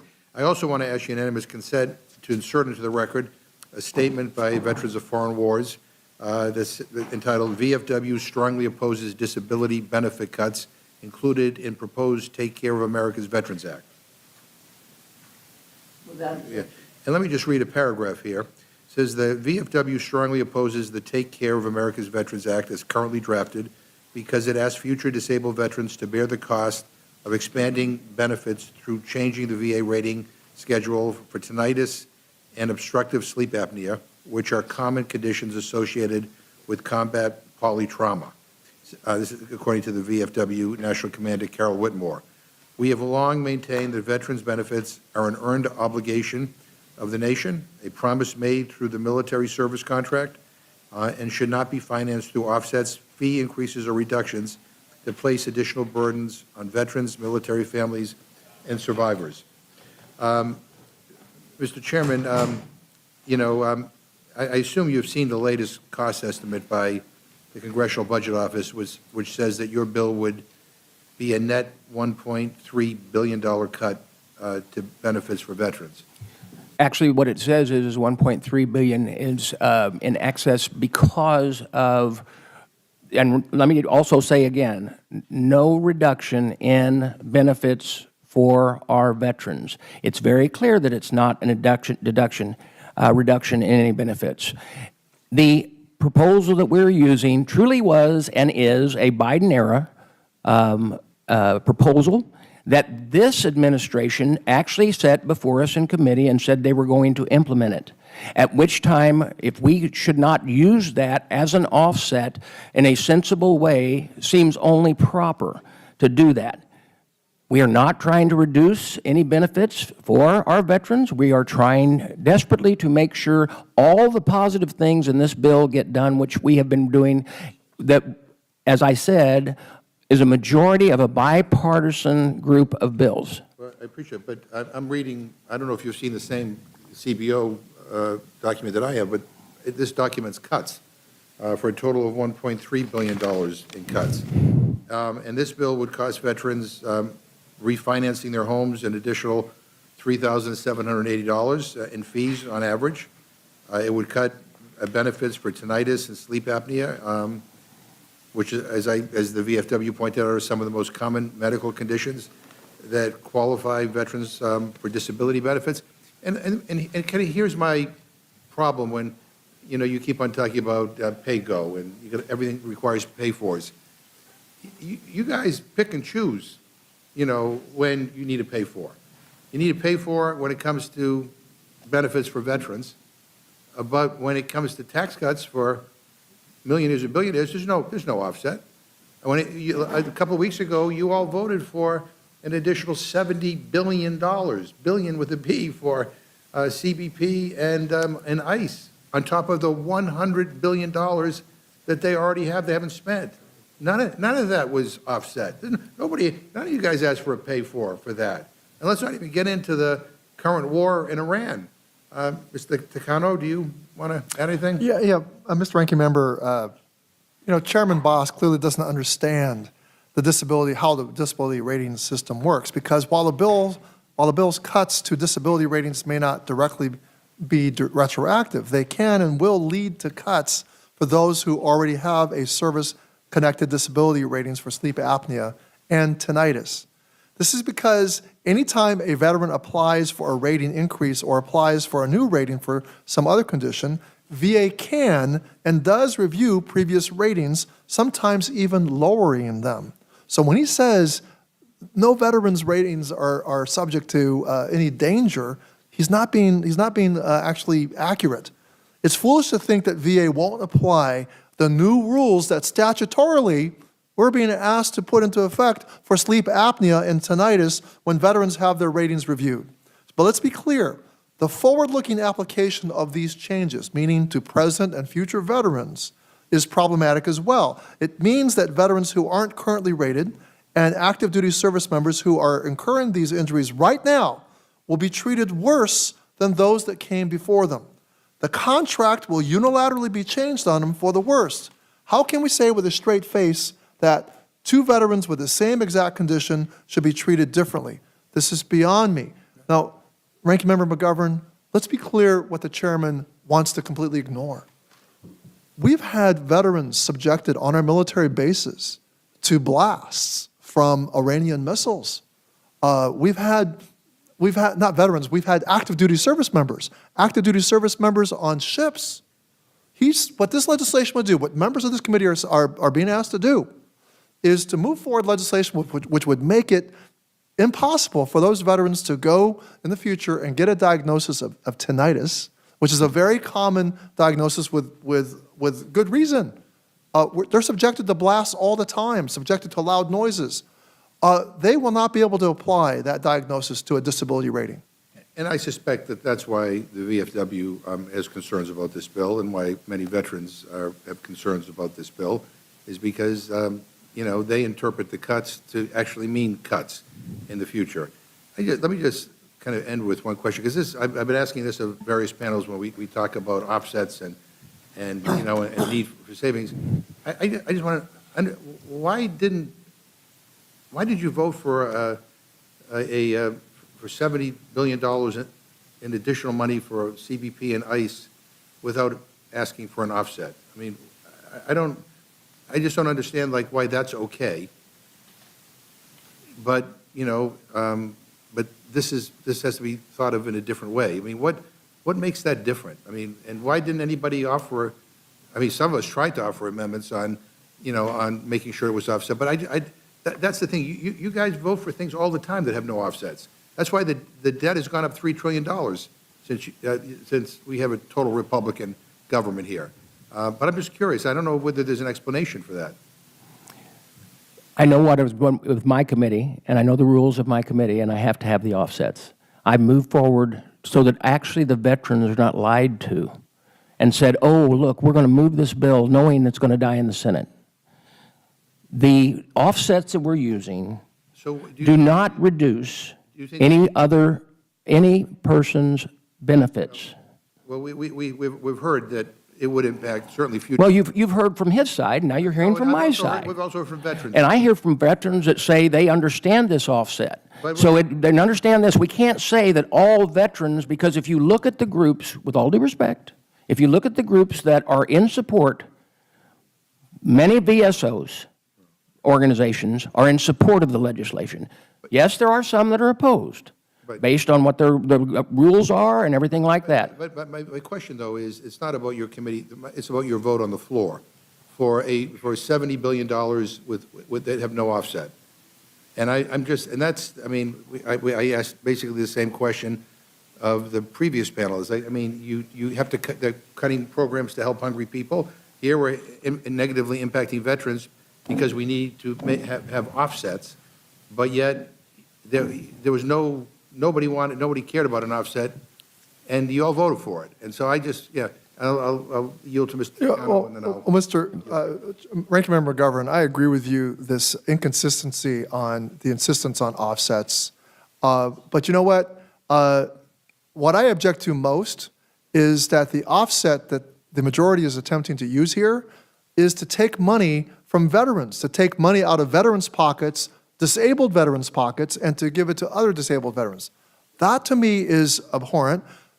Look, I agree with you that they've passed legislation without offsets. So here's what I would urge this committee to do: to consider making my amendments in order to meet the chairman's insistence on an offset. We have alternatives. Make DOD pay for a DOD program. This is we're asking for DOD pensions to be paid for.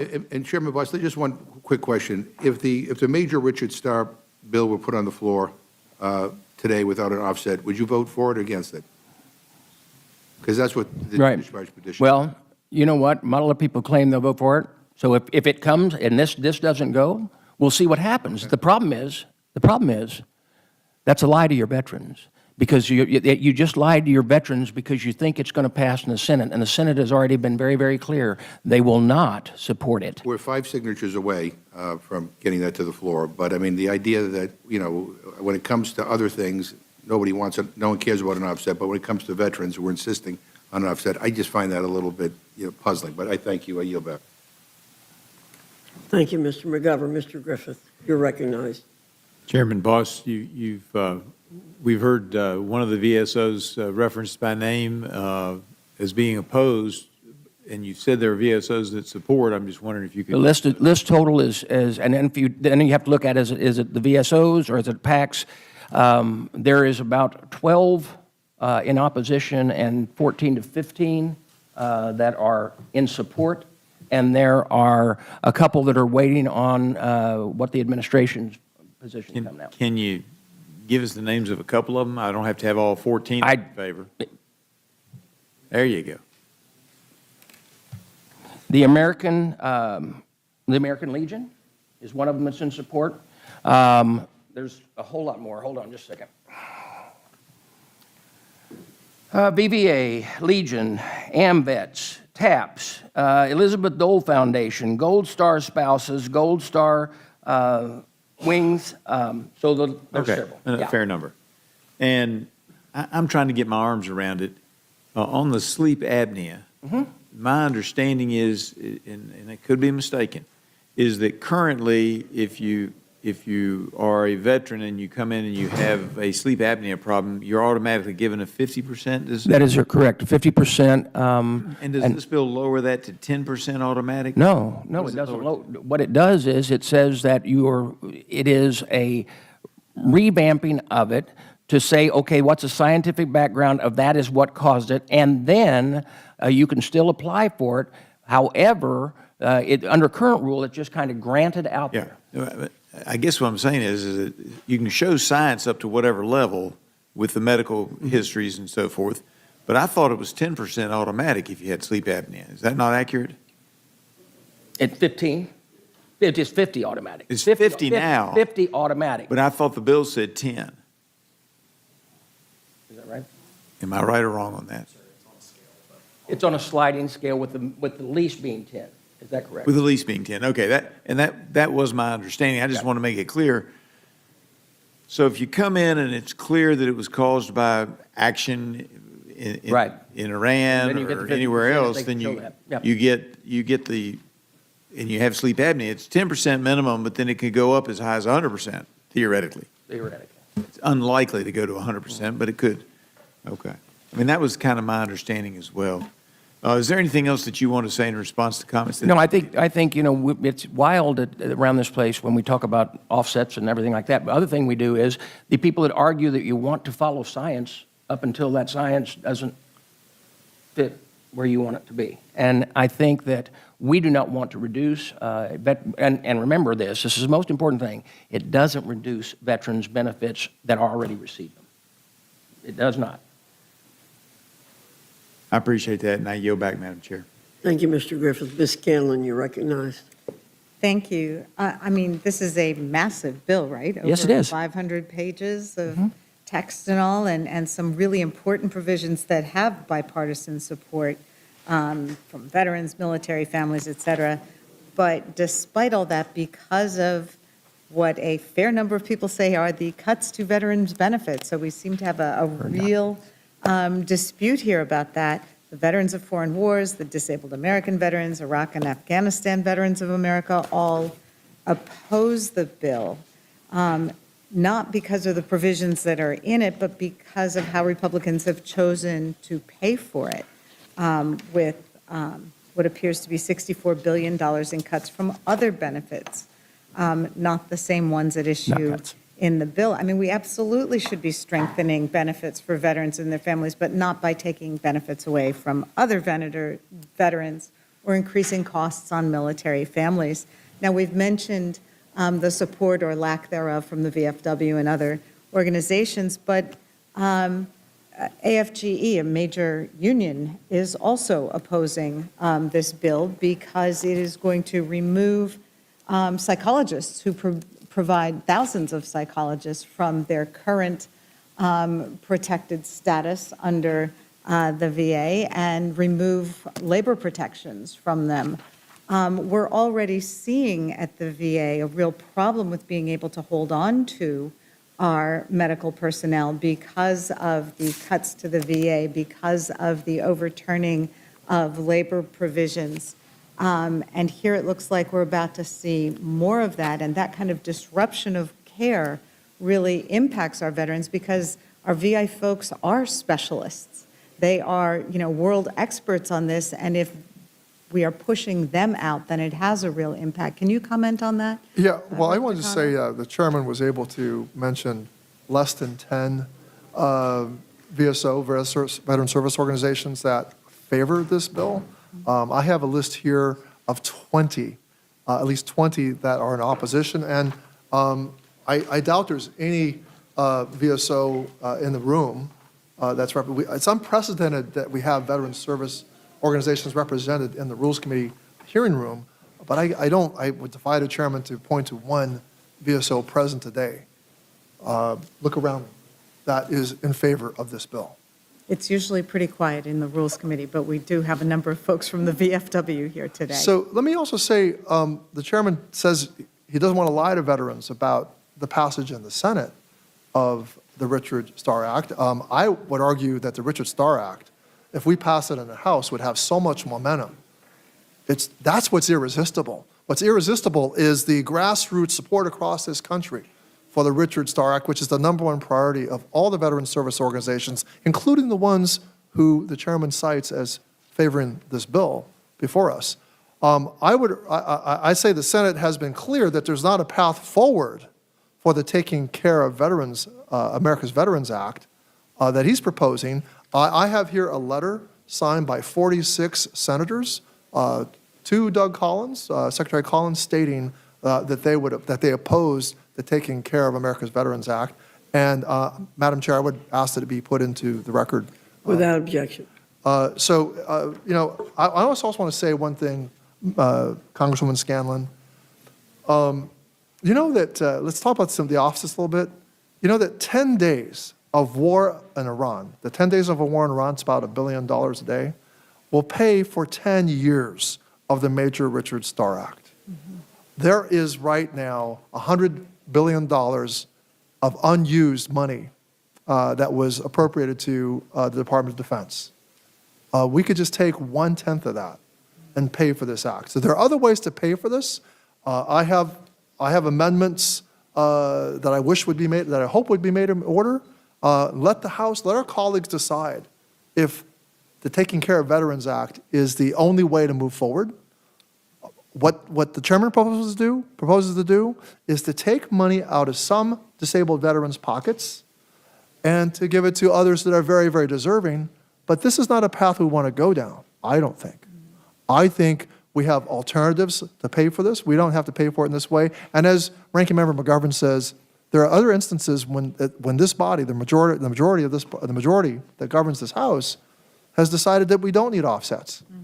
So anyway, I yield back. Well, I'm really concerned about the impact on service because we've already seen a great deal of impact on the medical personnel who provide services to our veterans in our area between layoffs, cuts, and squeezing the folks who do provide those services. I understand that there are also issues created by this bill concerning increasing home loan costs for service members and veterans. And that one really concerns me because, I mean, we're seeing this housing crisis across the country. And is this really a time when we should be putting more home loan costs on our veterans who've already served us so well? Well, thank you for asking that question. You know, I'm disappointed that the majority canceled a economic opportunity subcommittee hearing on this very issue. We had with us planned to have witnesses testify about the imminent danger they are of losing their homes. Why? Because the majority and the secretary ended the VAST program. They have supposedly implemented a partial claims substitute, which is not fully operational, and which is leaving our veterans in danger of losing. 10,000 veterans have lost their homes unnecessarily to foreclosure. And what this bill does before us today is increase the burden on our active duty. So our active duty service members are eligible for the Veteran Home Loan Program. Right now, what this majority is proposing to do is ask Congress to vote to increase the burden of the fees that our active duty service members have to pay for their GI Bill loans. You know, I think this is unconscionable. At a time when housing costs are high, we expect the Federal Reserve probably to raise interest rates. This is going the opposite direction to help our service members and veterans afford homes. Certainly a big concern as we hear from too many service members who have trouble affording food and housing for their families. So to see this going in the wrong direction, as you suggest, is really, really concerning. So thank you for your work on this, and I'll You're welcome. join you in Thank you. opposing the bill. I yield back. Thank you. Thank you, Ms. Kendall. Mr. Jack, you're recognized. Thank you, Madam Chair. Mr. Chairman, want to ask you at the outset, how many bills are tucked into this overarching legislation? There are 60 proposals that have already, many of them have already been moving through the process either this year or years before, and 48 of them are bipartisan in nature. Matter of fact, if you add up the amount of sponsors on these bills, there are over 500 Democrat co-sponsors of those 48.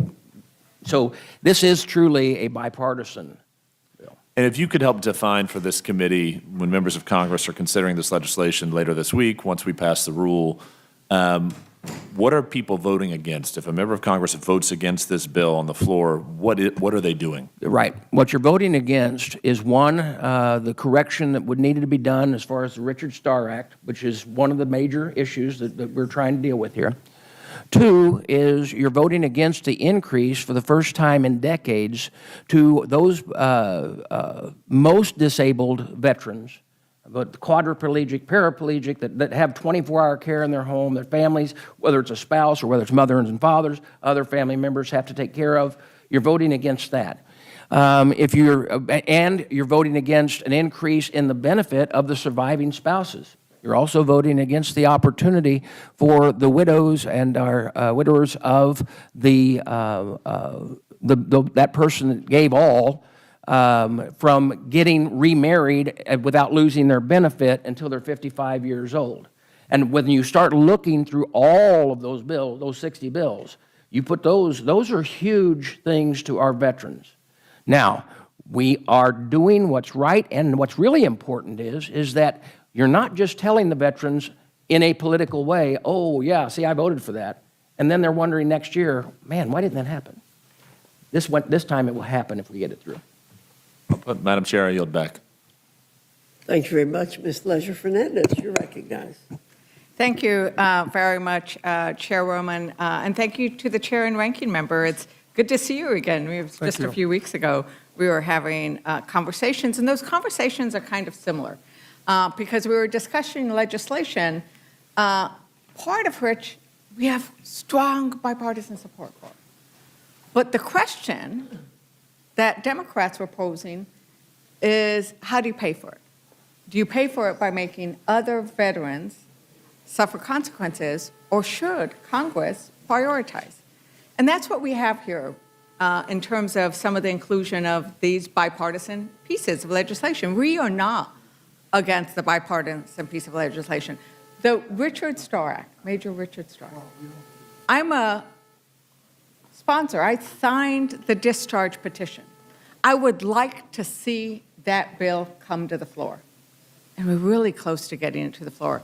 And I love looking out at the veterans. My father was a veteran. The only place I could ever get Shirley Temples was at the VFW. Loved it. My sister and I had to share one, and they would give us 2 cherries, though, so we were always really happy. How many veterans are in the room? If I could have a raise of hands. I always say it's not enough, and you made that real clear, Chairman. Last time is that you bring to this job your role as veteran, but how many of you are in favor of the Richard Starr Act? I want to recognize that, have the record show that I think every single veteran in the room is also in favor of the Major Richard Starr Act. Chairman, are you also in favor of the major? Have you signed the discharge petition? You have not signed the discharge. I have not signed the discharge petition. One, I'm chairman. Two, is that it is vitally important to make sure that whatever we do, that we pay for it. And the reason I say that is because if we give up and not pay for and continue down the path that we continue not paying for, everything that these veterans fought for behind us is for naught if China owns our debt. Because I got a feeling if China owns our debt, they won't take care of our veterans. So I find that very interesting because, yes, last time we were in session, did you vote for a Reconciliation 2.0, which was $72 billion? Yes, I did. And how is that being paid for? Through the same process as you know, and when those bills come before us, if you want to vote for it. The same process as what? Well, let me tell you that as far as our committee is concerned, we are required to have pay-fors. Okay. And so as chairman, I have a responsibility. So may the record reflect that the chairman voted for a bill that was $72 billion that is not paid for. $72 billion that is not paid for. He voted, and last God, how long has it been? Almost a year ago, for a bill that was paid for, but it was paid for on the backs of veterans' entitlement to nutrition assistance, of Medicaid, and so many other things. But just the last time we were in session, $72 billion that were not paid for, but he won't move to the floor a bill that every veteran in this room supports, a bipartisan bill that every veteran in this room supports. Now, that is your bill, isn't it, Ranking Member Takano? The Richard Starr Act. Actually, it's a bill that I have. Your discharge petition. I've discharge petition on. It's actually Dr. Ruiz and Bill Arakis's bill. But let me say, look, yes, you make a good point about how the majority has spent tens of billions of dollars without having it being paid for. And the chairman wanted to go off onto a tangent about China. that they hold our bonds, our U.S. bonds. But the fact is, he has voted for tens of billions of dollars for that to happen, but is insisting on paying for this particular bill by reaching into the pockets of disabled veterans. That's what I find so galling.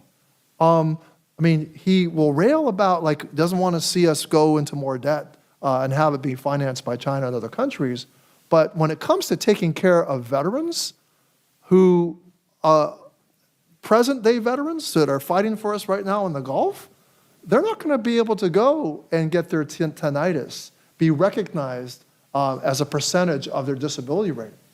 They're not going to get their sleep apnea, which can range. Now, it's not true that automatically it's 50%. But look, this is the first time in history that we are trying to put into statute, that Congress is trying to decide something which should be decided by professionals and medical professionals.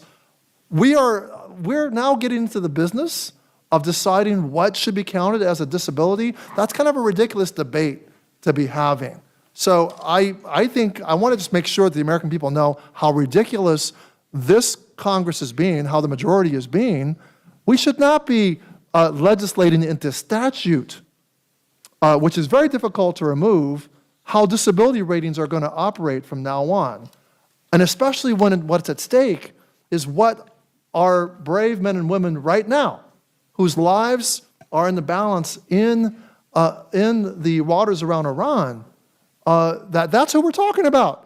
We're saying that, we're going to treat these veterans in the future differently than present-day veterans, and that is what I think really riles our veteran service organizations. By the way, I just want to add to the record this letter from 7 VSOs in opposition, including the disabled veterans who are also in the audience along with the VFW. So Right. I just want to make sure. Because I think that gets to the point of where I think veterans want us to do the right thing in terms of there are many aspects in this bill that are the right thing to do. But I would venture to ask again of the question of the veterans in the room, does anybody want them to see benefits cut? No? Does anybody want to see Congress making the decisions about disability benefits? I don't see anybody in the room, Chairman Boss. It's not that you have your back to them. You have your face to us. But if you turned around, you would see. If you turned around, you'd see the veterans shaking their head. They do not want to see their disability benefits cut, but that's what this does. But you're saying their benefits are being reduced. They are not. Oh. They are not. I think that I would like to enter into the record, Madam Chair, a article dated June 16, 2026 from the government executive titled GOP's VA Overhaul Bill Narrows Some Employees' Rights, Spurs Privatization, Union says. Without objection. Thank you. And quote, the VFW strongly opposes the Take Care of Americans Veterans Act as currently drafted because it asks future disabled veterans to bear the cost of expanding benefits through changing the VA rating schedule for tinnitus and obstructive sleep disorder. And in regards to some of the questions and discussion earlier, with regards to how disability benefits are doing, right now, no changes are planned or imminent. Right. Right? The VA is Still reviewing. The majority has inaccurately stated previously that we should take advantage of the cost savings because of a projected VA change in how disability ratings are going to change in specifically the tinnitus and the sleep apnea. But the VA has stated flat out they have no intention of changing the eligibility of those conditions precisely because they know that change would be hugely, hugely unpopular, just as the Biden administration discovered the same thing. The chairman has tried to refer to, Biden tried to do the same thing. It is true that they did propose a rule, but they pulled back from it. So they did not go forward, just as this VA is not going forward with it. But what are they doing instead?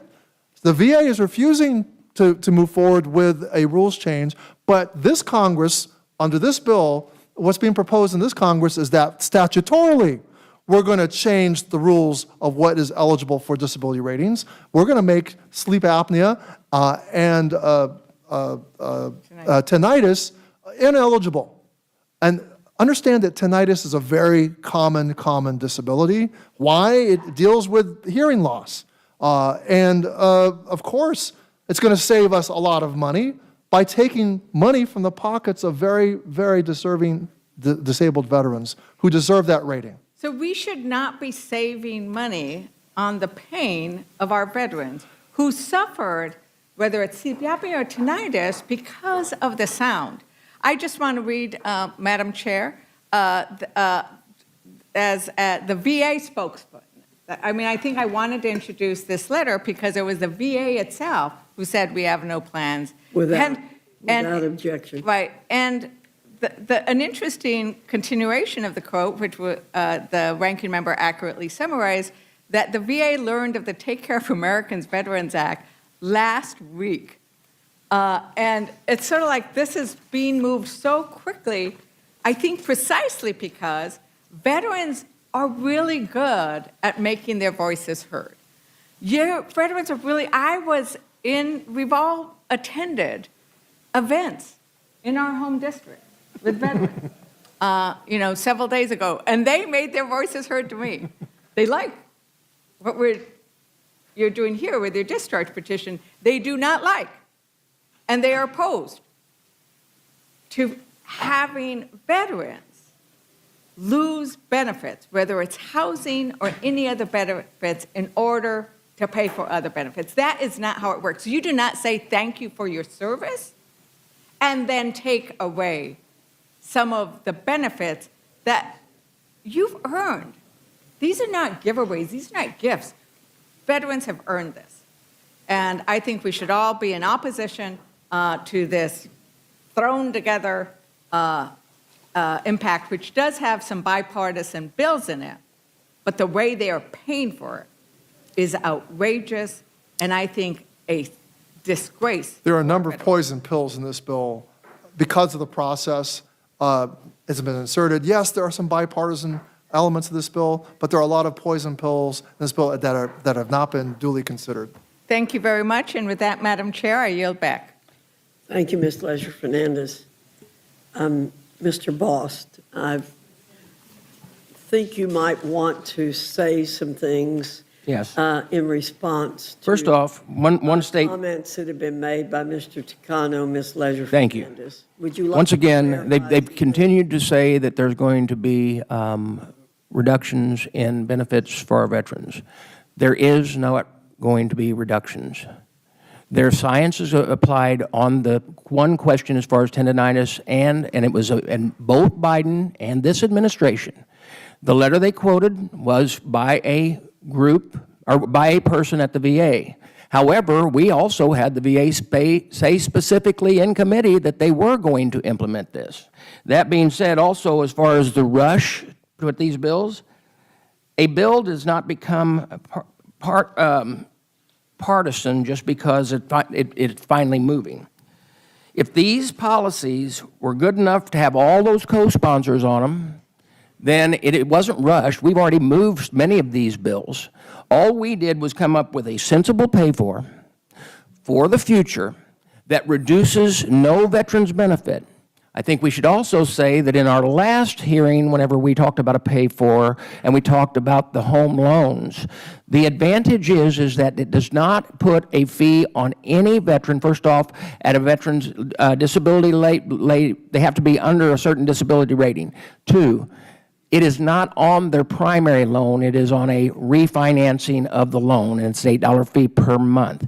Let me tell you that another pay-for that they don't mention is that in here, we also now make it easier for those who are veteran, or those who have served in National Guard and Reserve, rather than having 90 days of either Article 10 rating, they only need 10. Which gives us a tremendous amount of people also participating in that loan that helps offset that. That's not reducing a benefit, that's actually adding a benefit. And so all we're doing is using those things that were available to offset this bill. But if you look, the most important thing is it covers so many things that are vitally important, including the Richard Starr Act, no, the spouses of our veterans who could not receive or would lose their benefit if they married before 55. You've got also your Briley and Edmondson Act, which is our most vulnerable to provide for. Veterans sometimes disagree, as we can show you that the veterans organizations, certain ones for, certain ones against. But the package itself is a long-term benefit for our veterans and will be done. A lot is being said in the press these days about how few days we have available to us. You have the legislative days available to us and to the Senate. You have 60 bills here, 48 of them that are bipartisan. You've already indicated that if this bill does not pass, with this package does not pass, it is unlikely that any of the things that everybody agrees on will pass in this session. Is that correct? That is correct, yes. So I've yet to see a perfect bill here in the House of Nor have I. Representatives. My first bill here was to benefit active duty military. It was called the HERO Act. It allowed members of the military to put combat pay, which is non-taxable, into an IRA. I had a young soldier in my district who wanted that. We passed it out of the House with, I think, 4 people voting against it. I think it was 4. Went to the Senate. The Senate wanted to make it retroactive. But even in those days, no, you couldn't do that because we had pay-fors. You could make things prospective without a pay-for. And we finally got that bill passed after it sat in the Senate for almost a year by getting the Senate to not make it prospective, but just apply to people current, going forward.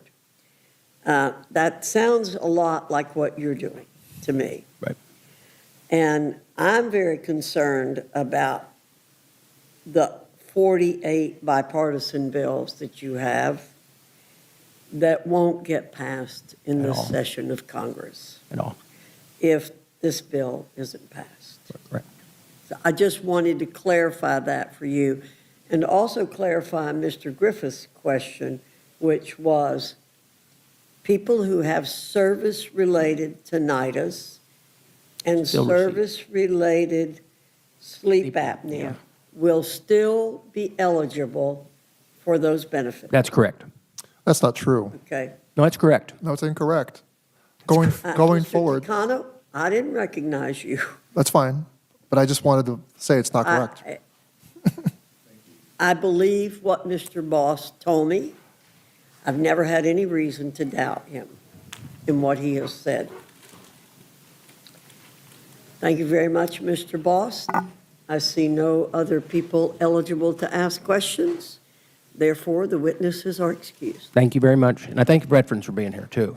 We may disagree at times, but we're still working for them.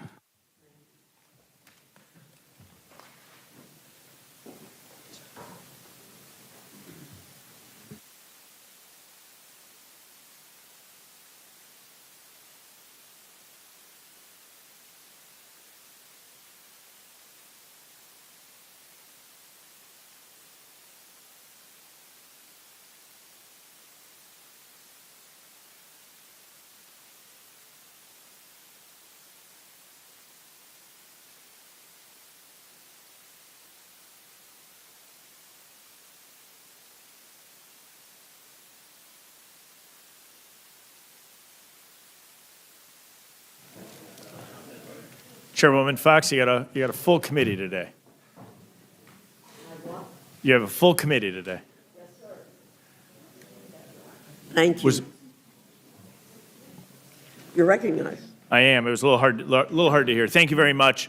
Thank you, Chairwoman Foxx, Ranking Member McGovern, and members of the committee.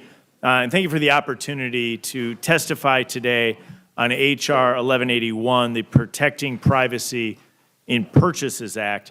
This legislation addresses a fundamental principle that should unite every American, regardless of party. Law-abiding citizens should not be monitored, tracked, or profiled by the government simply for exercising their constitutional rights. However, under the Obama and Biden administrations, we saw that federal financial regulators and their agencies blurred the lines between legitimate law enforcement and surveillance of ordinary Americans in dangerous ways. Take, for example, the House Judiciary Committee's 2024 report that detailed how federal law enforcement agencies engaged in broad financial surveillance of Americans and pried into the private transactions of consumers. This was not based on specific evidence of criminal conduct, but instead relied on sweeping searches of financial data that touched on constitutionally protected political and religious activity. The report found that the federal officials encouraged financial institutions to use keyword filtering, transaction monitoring, to identify Americans based on search terms such as MAGA or Trump. They also flagged book purchases, including religious texts, and transactions involving firearm-related products as indicators warranting scrutiny, including at places such as the Bass Pro Shop or Dick's Sporting Good. Think about what that means. An American who buys a Bible or purchases hunting equipment at an outdoor sporting goods store has unique scrutiny by the federal government. None of these actions, of course, are crimes. None of these activities justify government suspicion.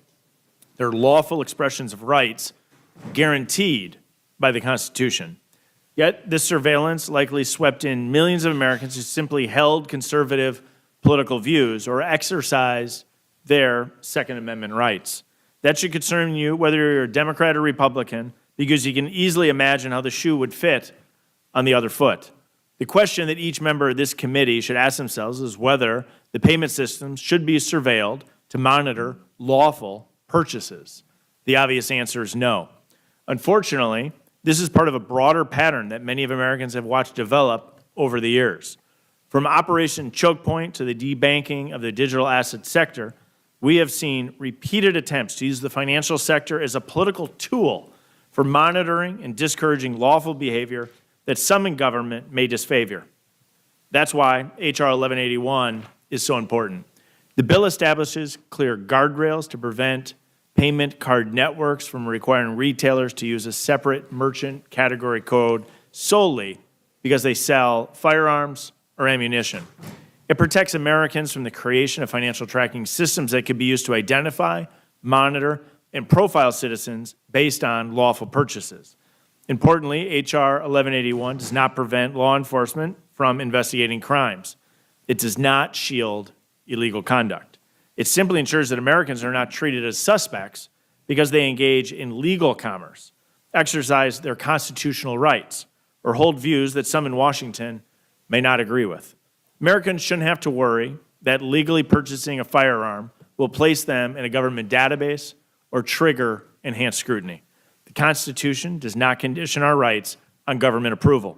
Americans do not surrender their privacy when they make a lawful purchase. H.R. 1181 is a common-sense measure that protects privacy, safeguards civil liberties, and reinforces the constitutional principles that define our nation. Thank you, Mr. Chairman. I yield back. Gentleman yields back. Now recognize Mr. Green for his 5 minutes for an opening statement. Thank you, Mr. Chairman.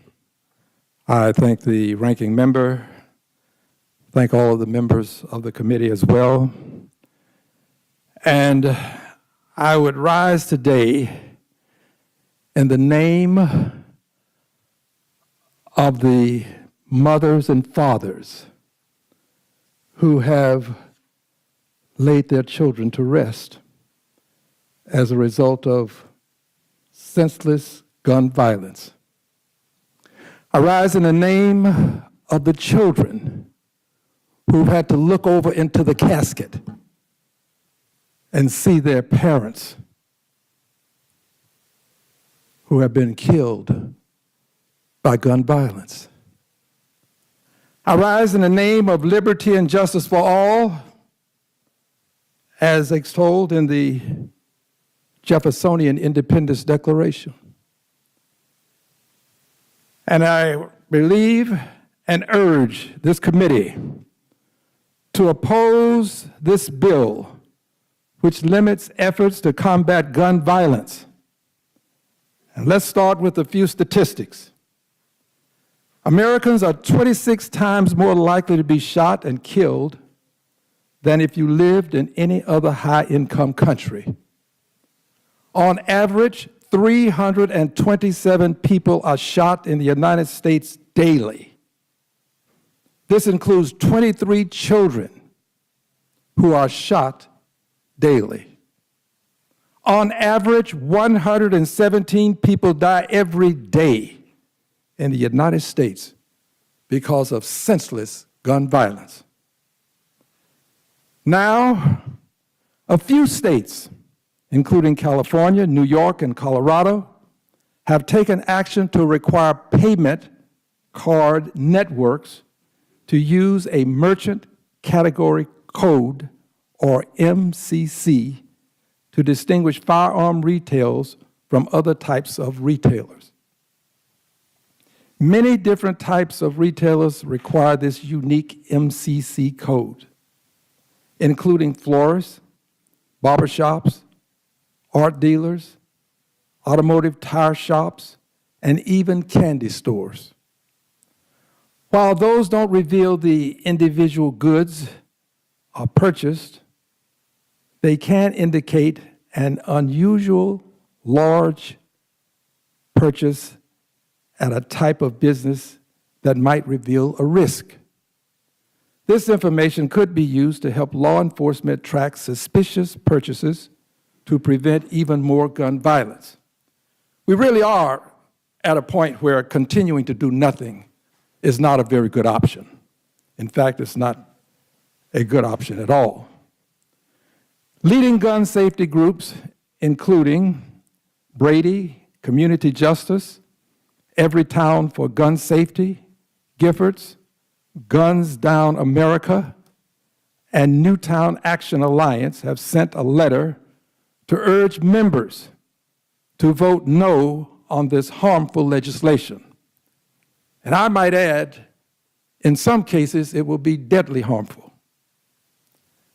Madam Chair, excuse me, Mr. Chair now, pardon my commentary, please. I ask unanimous consent to enter the letter from these various groups in the record. Without objection?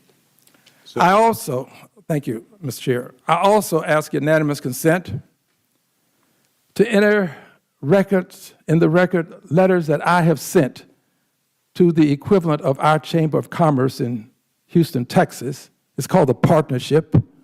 These are letters that I've sent over the years, since 2022. These letters are indicative of something that I believe to be very important: a request to meet with the partnership to discuss gun violence. Hundreds, if not thousands, of people are addressed in these letters. I actually list violent activities that have occurred, mass shootings, and I have not been accorded an opportunity to speak to the Houston Partnership about the gun violence. I ask that these letters be submitted and received into the record, Mr. Chair. Without objection. Seeing none, so ordered. Thank you. In their letter, and I'm talking about the letter from the many organizations that I referenced, they quote, "We write in strong opposition to H.R. 1181, the Protecting Privacy in Purchases Act. This bill would make it easier for mass shooters, gun traffickers, and even terrorists to abuse our financial systems, to stockpile firearms and ammunition undetected." They go on to note that between 2007 and 2018, credit cards were used to finance at least 8 major mass shootings. One of those included the shooting at the Pulse nightclub in Orlando, Florida. Stepping aside from the letter for just a moment, I went to Orlando, Florida after the Pulse shooting. One standing in the area where the shootings took place would have tears to well in your eyes, understanding what took place. A dastardly deed that took lives. 49 people were killed. 50 more were injured. Just days before the shooter opened fire, his internet search history included the terms credit card unusual spending, FBI in quotes, and why banks stop your purchases. He had opened 6 new credit card accounts in the 8 months prior and 12 days before the shooting, spent more than $26,000 on things like a rifle, a semi-automatic pistol, several large magazines, and thousands of rounds of ammunition. Before this, his average monthly spending on his single card was about $1,500. None of these credit card operators, payment processors, or banks were alerted to the types of transactions being undertaken, and they did not notify law enforcement officials about these purchases. Americans are tired of the senseless gun violence and want Congress to act and enact stricter gun control measures. Unfortunately, this bill goes in the opposite direction and would implement a ban on such merchant reporting on the federal level and would preempt existing state laws like those in California, New York, and Colorado.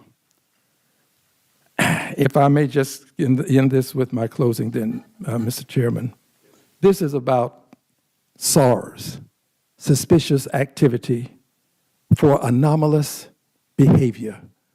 When anomalous behavior, unusual behavior is detected, even in the banking system, we report it. I think that when we can save lives, we should do a similar thing, and I thank you for allowing me the time. Gentleman yields back. Now recognize Ms. Fischbach for her 5 minutes, or for her time. Thank you, Mr. Chair. And Mr. Stile, I just want to yes or no, but the purpose really of this bill is to prevent a firearm-specific merchant category code, MCC, and that's the 4-digit code that identifies a retailer type. So is that correct? Because we strayed a little bit, and so I wanted to make sure that we were focused on what was actually in the bill. Yeah, no, that's exactly right, Representative Fischbach. Okay, because, more and more recently, gun control advocates have called for a firearm-specific MCC that would allow financial institutions and credit card companies to track firearm and firearm-related purchases. And they argue, as we've heard, that it is to prevent mass shootings, but really their intention is really to create a backdoor gun registry by private institutions and establish a tool that can be used to block an American from exercising their constitutional Second Amendment rights.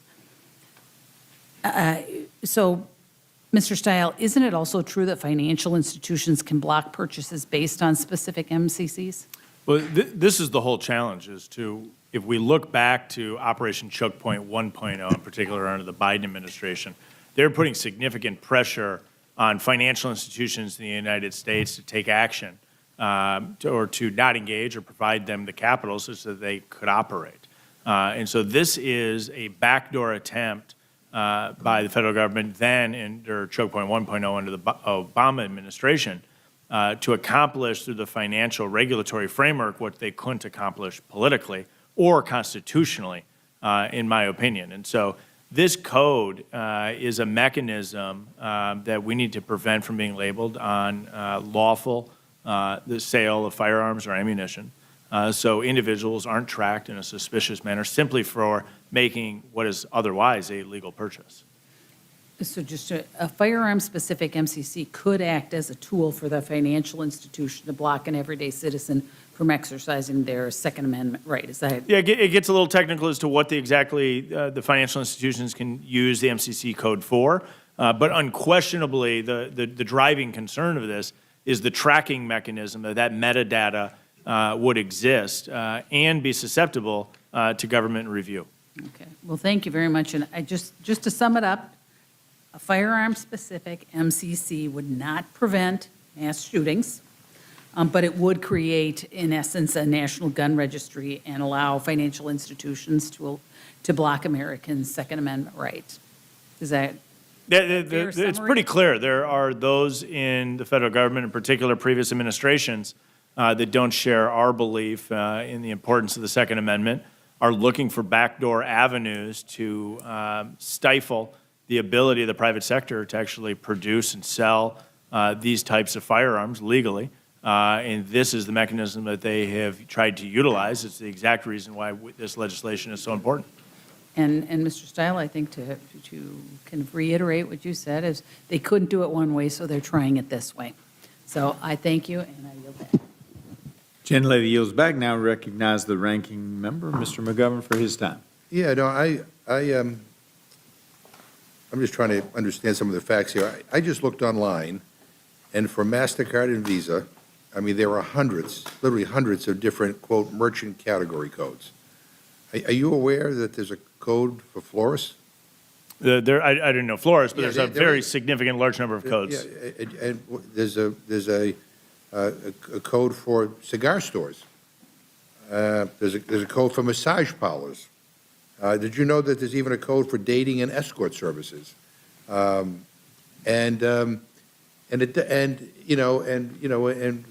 if I understand correctly, what we're talking about here is that this code doesn't tell you whether somebody bought a gun or ammunition. It basically just focuses on the place where you made the purchase. You could buy, $1,000 worth of potato chips at a gun store. And so it doesn't tell you what you buy. But I guess my question to you, Mr. Stiles, is when it comes to gun and ammo dealers, suddenly they need Republicans in Congress to step in to make a special exemption just for them. And I guess if you have concern about these codes, then the policy solution should apply to everyone. Not make a special carve-out for your friends in the gun industry who, quite frankly, support the Republicans generously financially. I mean, it reeks of like a payoff to a special interest, payback to a special interest. Why just gun and ammo dealers? Why not everything?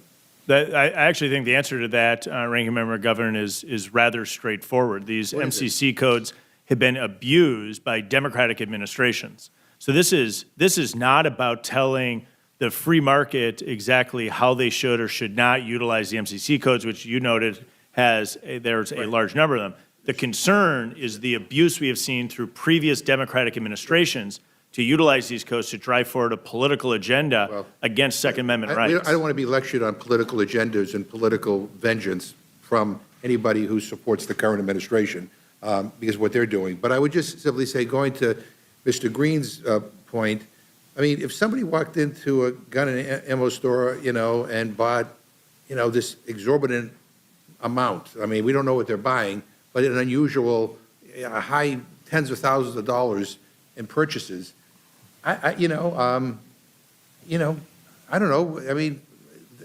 that might be somebody going in there to do something terribly bad. I mean, you talked about the Pulse nightclub. You talked about the other instances where this has happened.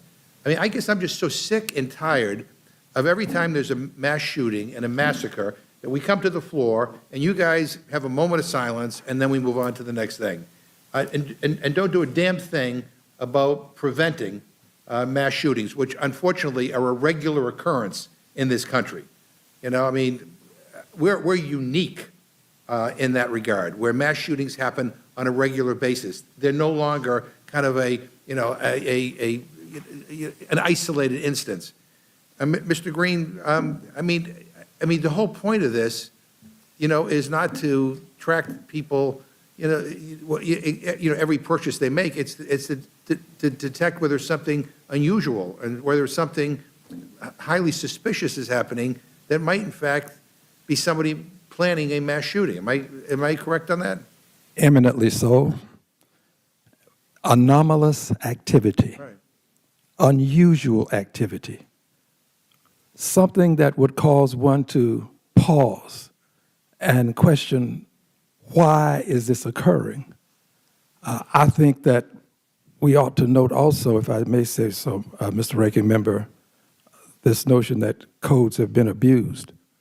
We have a president that abuses the Constitution. Yeah, I mean, please. And we're not going to eliminate the Constitution because he abuses the Constitution. Why eliminate the codes? This is no back door to anything. It's a front door to saving lives.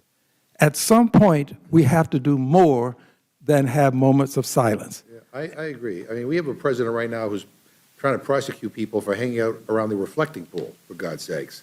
I mean, talk about, nuts. That's kind of where we are. But I mean, I'll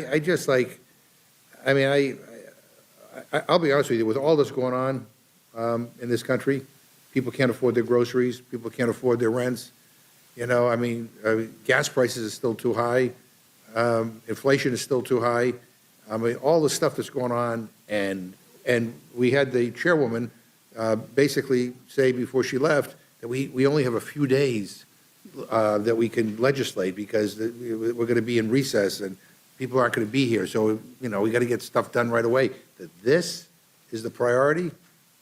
I don't know. I mean, I don't know. We just don't share the same values. And I just think it's ridiculous that we're wasting time on this. But in any event, you guys are in charge of all of government, so you can do whatever the hell you want. I yield back. Gentleman yields back. Now recognize the gentleman from Georgia, Mr. Scott, for his time. Thank you, Mr. Chairman. I think that it's pretty clear if you watch the testimony that they, from the Democratic standpoint, they do want these codes so that they can track the purchases of firearms. That's what Mr. McGovern pretty much just said. Mr. Stile, I've got a couple of other things to say, but before I go any further, I want to give you an opportunity to speak for just a few minutes. I don't have many other questions, but the debanking of the firearms industry was real, and it's bigger than just this. It's the debanking of the whole industry. I know manufacturers whose banks were pressed to cancel their loans. This is a really important point, Mr. Scott. I appreciate you flagging it. Is the bill doesn't stop regulators from combating illegal activity. What we're trying to prevent is regulators from going after illegal activity that's constitutionally protected. And the evidence is incredibly clear. The Biden administration, in Choke Point 2.0, demonstrated regulators compelled financial institutions to try to cut off services to lawful industries like firearms. So thank you very much. Is we see this, you see the Biden administration drive forward their agenda in Choke Point 2.0. You see the Obama administration in Choke Point 1.0. We know that these MCC codes are a mechanism that can be utilized by administrations that don't believe in the role of the Second Amendment like you and I do, Mr. Scott. And that we hear time and again about what this is. This is, again, it's not about preventing people from combating illegal behavior. We should be encouraging combating illegal behavior and enforcing our laws on the books. This is about really preventing your federal government from targeting legal activity that an administration simply disagrees with. Well, I put in quotation marks a couple of the words that were used from my Democratic colleagues, who I respect and just have a different opinion on this. But the words they used literally were law enforcement to track. And we have a Constitution in the United States of America, and unless law enforcement has probable cause, they do not have the right to track your purchases. And this is why the backdoor aspect of this is so important for people to understand what is actually taking place. We saw the Obama administration and then the Biden administration try to utilize the financial services industry in the United States to obtain the political goals, stifle the Second Amendment, and go after firearms dealers that they can't accomplish through the regular legislative channels. It was why when the ranking member pointed out that there are a large number of MCC codes, we're specifically interested in the MCC code that relates to firearms and ammunition dealers. The reason for that is because they have been targeted by the previous two Democratic administrations. There's a lot of work we could do to clean up. There's a lot of work we could do to clean up in the previous two administrations. This is focused in on making sure that we're protecting Americans' Second Amendment rights, which is constitutionally protected. Well, there's a lot of discrimination against firearms owners. I mean, you can go on Amazon right now and you can literally buy a bong to smoke dope, but they prohibit those of us who actually own firearms from being able to list. And I'm not talking about a gun. I'm just talking about accessories to firearms. A lot of accessories are not available, but you can buy stuff to smoke dope if you want to. I mean, it's just a sad day that America's gotten to the point that people think that dope is good and guns are bad. And I look forward to the day when we get back to some sense of normalcy in this country. And with that, Mr. Chair, I yield the remainder of my time. Gentleman yields back. Now recognize the gentlelady of Pennsylvania, Ms. Scanlon, for her time. Thank you. Our Republican colleagues are claiming that this bill is about protecting privacy, but in reality, it's going to make it harder for law enforcement to do its job and for communities across the country who want to prevent crime and gun violence to do their jobs. It's one more roadblock that is thrown up by folks for whom the Second Amendment might as well be a death pact. One more roadblock to throw in the way of actually being able to combat gun violence, whether it's outlawing lawsuits against gun manufacturers, whether it's underfunding the Bureau of Alcohol, Tobacco, and Firearms, whether it's preventing the digitalization of records regarding gun shops. All of these things are roadblocks to actually being able to get a handle on gun violence in this country, and particularly gun trafficking. Merchant category codes, MCCs, are used throughout our financial system. There is nothing in the law or nothing that's been proposed that says that the merchant category codes will be turned over to the federal government. You have a law in the books saying there's no federal registry of gun owners or guns. The merchant category codes don't change that at all. Now, it's true that the government could get warrants if they go to a judge and they're able to prove that there's some reason to believe that crimes might be committed. We're big believers in warrants around here, except apparently when it comes to the FISA bill. But this just takes a tool away from federal law enforcement or from local law enforcement as well. And what we've seen in recent years is that when there's seriousness about addressing gun violence, our communities can make progress. In Philadelphia and Chester, two cities in my district, which has had historically high rates of gun violence, when there was the ability of law enforcement to work with community groups, with our merchants, with faith groups, and with folks on the ground, we've seen over 60% reduction in gun violence in communities that took it seriously. So we need to encourage this kind of strategic collaboration. Representative Green, what we're hearing here is that this is yet another area where firearms dealers should be given special treatment. Do you have any response to that? Indeed, I do. They should not be given special treatment. And you are, again, eminently correct.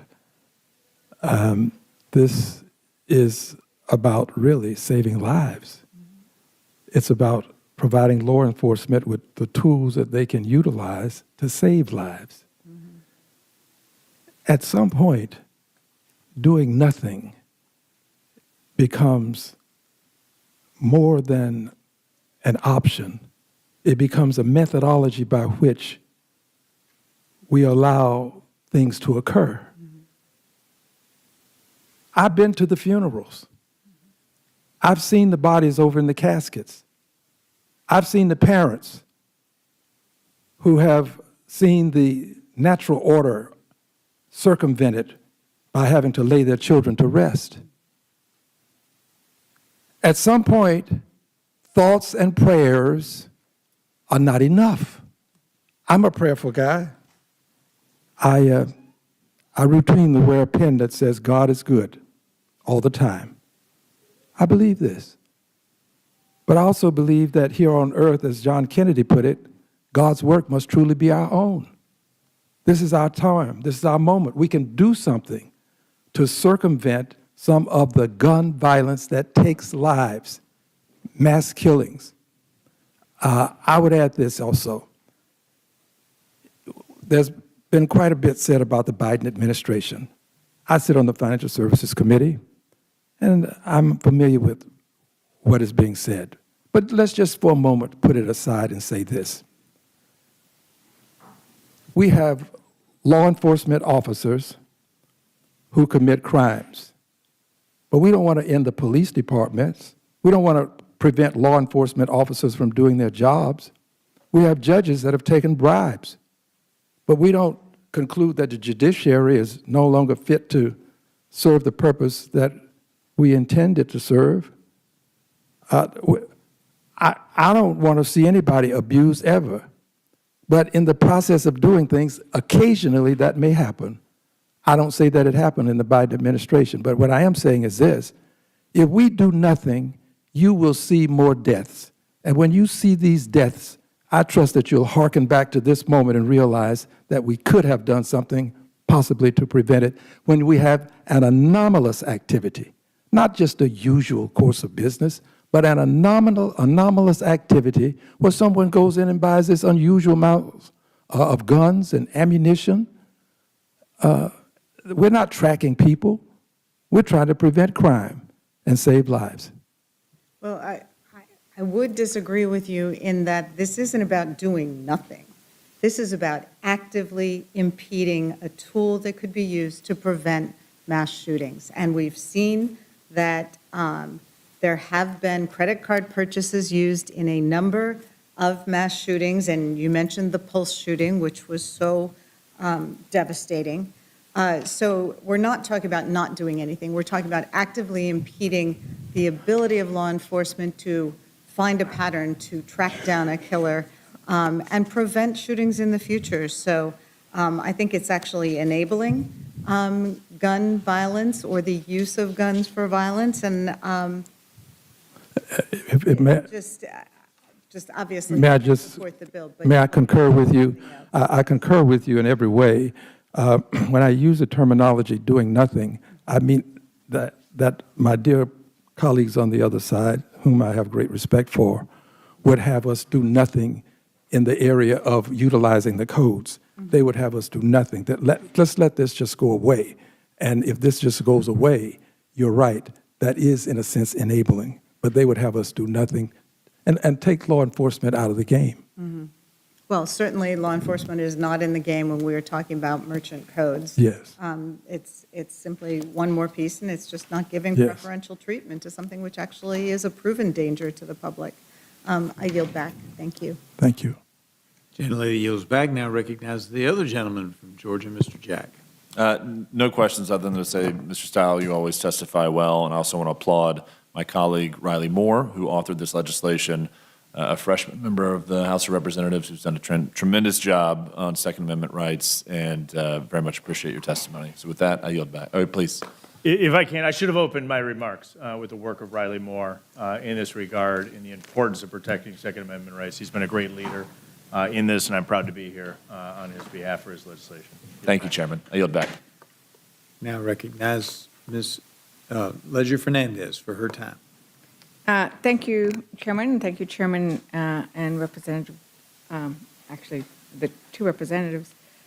I find it fascinating. You know, I come from a family. My kids all went shooting yesterday. We had a box of ammo delivered to my house.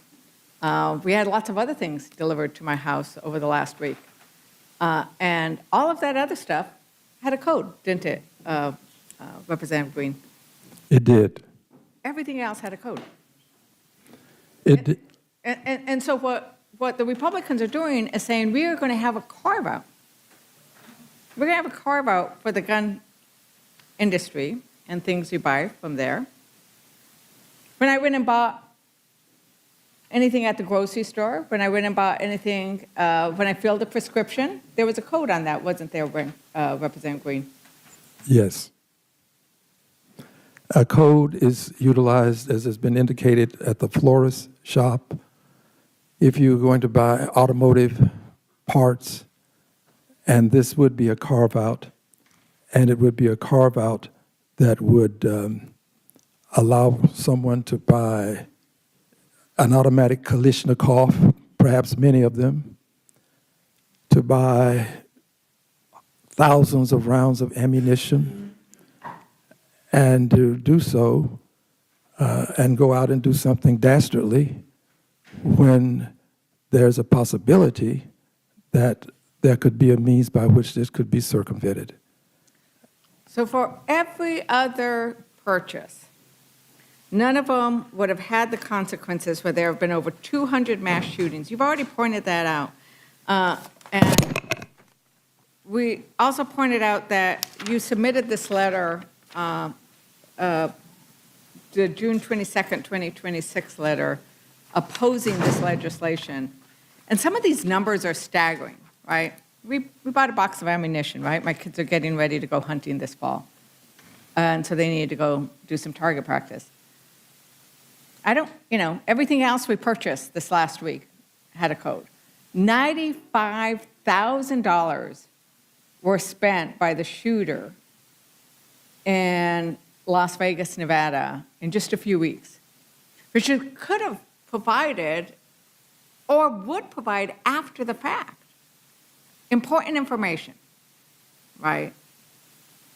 And I think that what's interesting is what Republicans are proposing is not supported by the American people. The American people actually want us to do gun safety legislation. We recognize the constitutional right, but we also recognize that these are deadly weapons. And I'm looking at some polls here that actually show that strengthening background checks, 2024 voters were 79%. You know what? Trump voters, 73%. Gun owners, 75%. Holding the gun industry to similar regulatory standards as the tobacco, automobile, and opioid industries, 69%. Gun owners, 64%. 2024 Trump voters, 58%. The kind of stuff that they are trying to impose, not undo, as Representative Scanlon pointed out, is not publicly supported. People want us to take action, not to eliminate our ability to safely own and utilize guns, but to take action to protect those children that you described, Representative Green, the idea that children are not just mourning their parents, they are looking. They are looking at other children who've been killed and bloodied in their schoolroom. And we had shootings in my district, and everybody in this Congress was going to eventually go down and have a moment of silence. And the idea that we can't do a basic thing like track the purchase. I'm the last Democrat to speak. Representative Green, is there anything else you would like to clarify about why this law is deadly for our children and deadly for our communities? Well, some things just bear repeating, that this is not about gun control. You are correct. It's about gun safety. It is about wanting people to live their lives and do safe things and enjoy the benefits of owning firearms. This is not about eliminating firearms or preventing persons from purchasing firearms. It does not stop one single purchase. So at some point, I just believe that we ought to honor the notion that all persons are created equal, endowed by their Creator with certain unalienable rights, among them life, liberty, and the pursuit of happiness with the emphasis on life. Thank you. I have no further questions. I yield back. Gentlelady yields back. Now recognize the gentleman from South Carolina, Mr. Norman. Mr. Stiles, thank you for your putting this bill up. Appreciate your work on it. Does this take an attorney general if there's if a violation occurs? Does the attorney general have the only say-so to prosecute this? Yeah, this would go to the United States Attorney General for any violation would be submitted to the United States Attorney General's office. They would do a review and then decide if enforcement action is warranted. If Attorney General, okay. So once you follow that, if nothing is still done, there's no private action that you can take? There's not a private right of action in this. Okay. You know, I keep hearing things like no action taken and things like that. Was there action taken by the Biden administration to stop the mass immigration of 20 million people? No. Was the Biden administration, any Democrat, offering prayers up and sympathy for the children who were trafficked as a result of illegal immigration? That's my recollection. Was there any thought given to those who are killed by illegal aliens that are a direct result of this, of the Biden administration letting any and everyone in this country? That's my recollection. So it's kind of interesting that now when you're trying to protect legal gun owners from buying things, from being exploited and being tracked by an administration, and we may have one in the future. Thank God this administration values the Second Amendment and values the right to carry a gun and not be tracked down by the federal government. So thank you for putting it up, and I think it's a good bill. We'll be supporting it. I yield back. Gentleman yields back. Now recognize the gentleman from New York, Mr. Langworthy. Thank you very much, Mr. Chairman. Coming from a state like New York, I've seen firsthand with our state capital's obsession with constantly finding ways to target law-abiding gun owners. No matter how many laws we have on the books, regulations, mandates, it seems that there's always another proposal designed to make it harder for lawful firearm owners to exercise their Second Amendment rights. Now we're seeing that same debate play out across the country through firearm-specific merchant category codes. In states like Texas and Florida, Indiana, and Utah, they've prohibited these codes because they believe lawful firearm purchases should be treated the same as any other legal transaction. Now, meanwhile, states like New York have moved in the opposite direction and chosen to require them. The result is a state-by-state tug-of-war that leaves Americans facing different rules depending on where they happen to live. I represent thousands and thousands of hunters and sportsmen and law-abiding gun owners across Western New York and the Southern Tier, and many of them are frustrated by efforts to single out lawful firearm purchases, and they're concerned about the direction that our home state of New York has continued to take to strip away their Second Amendment rights. Chairman Stiles, can you talk about why a consistent national standard is needed and why many Americans believe lawful firearm purchases should not be treated differently simply because they involve the exercise of a constitutional right? Thank you very much, Mr. Langworthy. If I can, when I open this, I just want to address a comment that was made earlier because I think it's a point of clarification that's pretty worthy. Everything you buy utilizing a credit card functionally has an MCC code. And I think that there was an assumption possibly made that this legislation would remove all MCC codes from firearm purchases. That would not be accurate.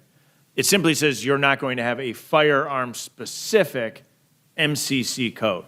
So just to step back, if you went into, you go to your super Target at home, you got some groceries on one side, you got some sports equipment on the other side of the store, that store may or may not have one code, it may have two. So if you go to a florist, it may have one code, and you might buy a card to write your mom a note, and you might buy some flowers. It might just show up as a florist shop, even though you bought a card on one and you bought flowers on another. Other places, some stores, have multiple MCC codes inside the store. And so you go into some big box store and you buy $100 of groceries and you buy $100 of sporting equipment. It may show up actually as two separate MCC codes, which is the issue when we were talking about Bass Pro Shop or other sporting goods stores that an individual may go into, it doesn't just always show up as sporting goods, Bass Pro Shop, a single code. It may show up as sporting goods for this, but firearms under the firearm code. So when we remove that MCC code from being utilized specifically for firearms and ammunition, there will be a code. It will just be a non-ammunition or non-firearm specific code. It may go back into sporting goods. We don't dictate what code they use. We just simply say you can't have a specific firearm or ammunition code. And then, of course, the question was like, well, why single out those businesses engaged in providing goods based on the Second Amendment? Well, the answer is pretty obvious. The past two Democratic administrations went after ammunition and firearm dealers and tried to stifle them out using the regulatory framework of the financial services space. And so if the previous Democratic administration was going after and attacking florists, I bet our friend Riley Moore would have a bill up to say, no, you're not going to have MCC codes going after florists. But uniquely in the Second Amendment space, we have a constitutional right to bear arms. And what we have seen is the past two Democratic administrations, one after the other, choke point 1.0, choke point 2.0, trying to utilize the financial services space to specifically target lawful transactions protected by your Second Amendment. I think it would also be misleading to allow a comment that was made stand without point of clarification. Nothing in this legislation stops regulators from combating illegal activity. So if an individual goes and engages in illegal activity, they should rightfully be prosecuted, held accountable. Lawful gun owners want individuals that engage in illegal behavior to be held accountable. I'm a gun owner. I want people who utilize a weapon or a gun who illegally to be held accountable. This legislation is about preventing the abuses that we saw under the two previous Democratic administrations from continuing in the event that a future administration does not share the Second Amendment view that you and I do, Mr. Langworthy. And so I think it's just so important to clarify that this is a bill directly coming out of the fact that the previous two Democratic administrations, in particular the Biden administration, were abusive of the fact that they could track these MCC codes. And I think a lot of Americans would actually be really surprised to realize that there is an MCC code specifically tied to ammunition and firearms, and that the previous Biden administration has a history of abuse of trying to stifle constitutionally protected transactions for individuals to buy both guns as well as ammunition. Well, I think you're exactly right, Mr. Chairman. And law-abiding Americans shouldn't have one set of rules in New York, another set of rules in Texas or Florida. Congress has the opportunity to provide consistency and ensure that lawful purchases are treated the same way across this country. I appreciate the work that has gone into this legislation, and I yield back, Mr. Chairman. Chairman yields back, and I recognize myself for my time. I could ask some interesting questions, but I thought your answers to Mr. Langworthy were outstanding and made a good summation. Is there anything you wish to add to that? I'll just close out by saying I think this is a really important piece of legislation for those of us that believe in protecting the Second Amendment and the abuses that we've seen in the previous administrations. And I'd like to close by thanking Riley Moore, Congressman from West Virginia, for his hard work on this. And I concur with your comments, and I yield back, and that concludes this panel's testimony. You all are excused.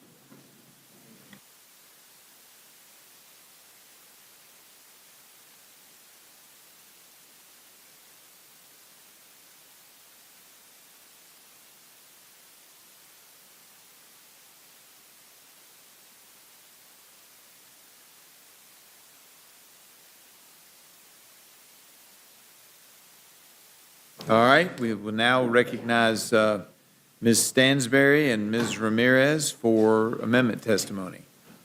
Members. All right. That's our first panel. Is anybody else in the room that I failed to recognize that wishes to add to the amendment testimony? No other members being seen, let's get going. Ms. Stansberry, if you would like to start with your 5 minutes. Yes, thank you so much, Mr. Chairman. Ranking member, members of the committee, I want to say thank you to the Rules Committee for giving us the opportunity to testify today on the set of bills that are included in this rule, and I'm going to focus my attention today on the Energy and Water Appropriations Bill. I've also offered amendments for the State and Foreign Affairs budget as well, but we'll discuss those elsewhere because I really want to focus on the importance of water to the West, and especially states like New Mexico, where water is life and water is essential to everything that we do in our state. And I've offered 3 amendments to help our communities across the West who are facing unprecedented water challenges, especially due to low snowpack and drought conditions this year.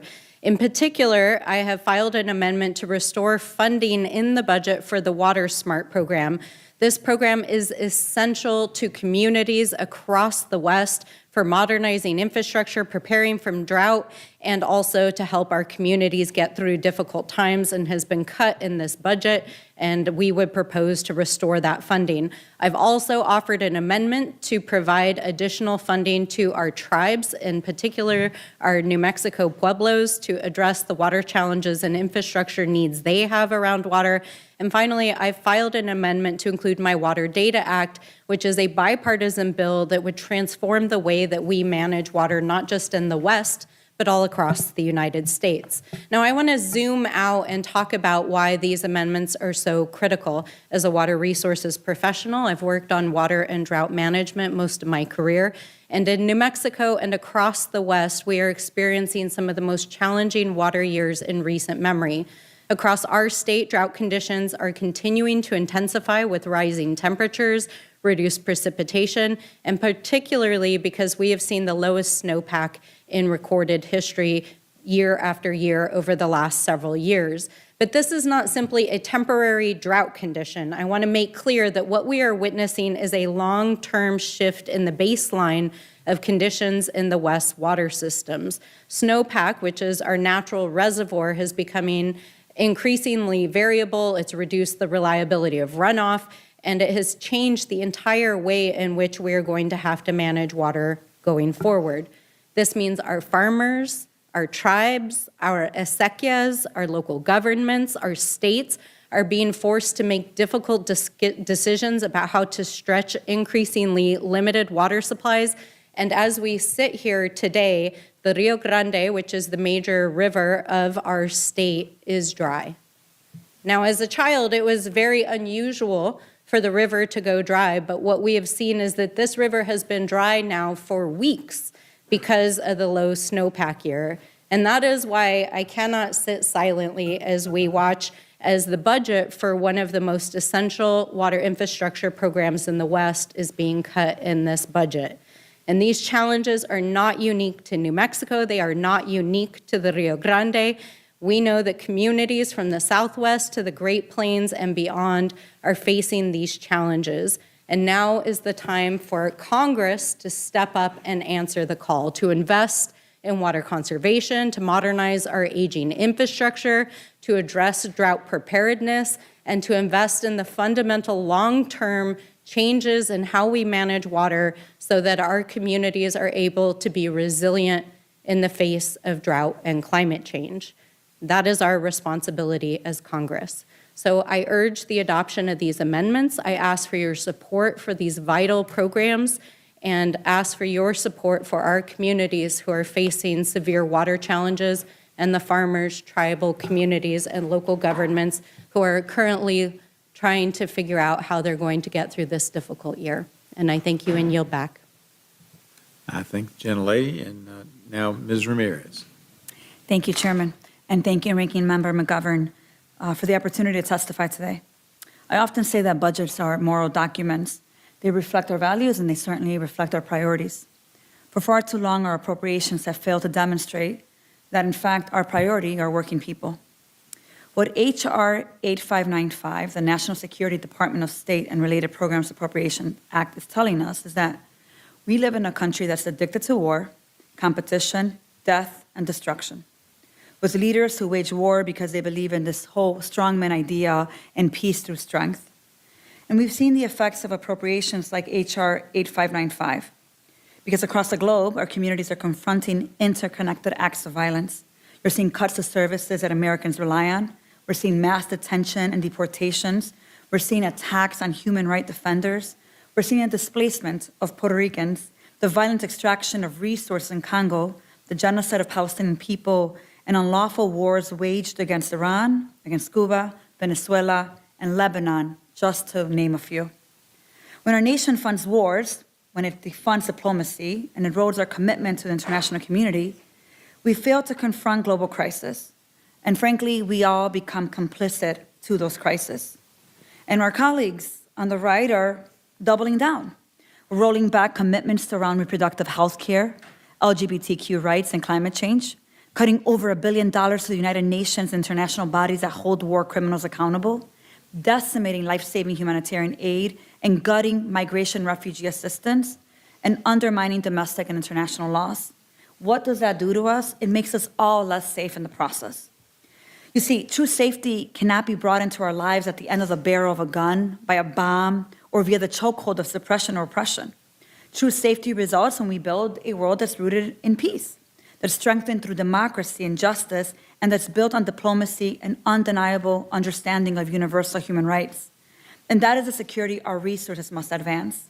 My amendments today, I have 6 of them, recognize our interconnectedness and strengthen the partnership needed to confront the complex challenges of the 21st century. They direct resources from death and destruction and reaffirm our commitment to advance our collective interests and build stronger relationships across the Americas and across the world. My amendment number 56 directly strikes at $3.3 billion of foreign military funding earmarked for Israel, putting an end to the money that is being used to commit genocide against Palestinians with absolutely no accountability, especially when Israeli ministers are explicit about their intention of expanding their genocidal campaign to Lebanon. My amendment number 162 explicitly prohibits funds to Trump's Board of Peace, a money laundering scam meant to displace Palestinians and ensure a new Riviera for Trump and his billionaire friends. My amendment number 163 strikes a section of the bill that limits funds to the Palestinian Authority if Palestinians initiate or support an international criminal court investigation into Israel's crimes against Palestinians. Because let's be frank, impunity can't be and should not be an option. Amendment number 164 strikes the language of the bill that allows Trump and the GOP to continue their harmful interference in Colombian affairs. Amendment number 60 strikes a section of the bill limiting funds to countries that facilitate irresponsible migration, which has really devastated the local organizations supporting vulnerable communities, and frankly, the organizations that actually help us limit migration by providing stability in the region.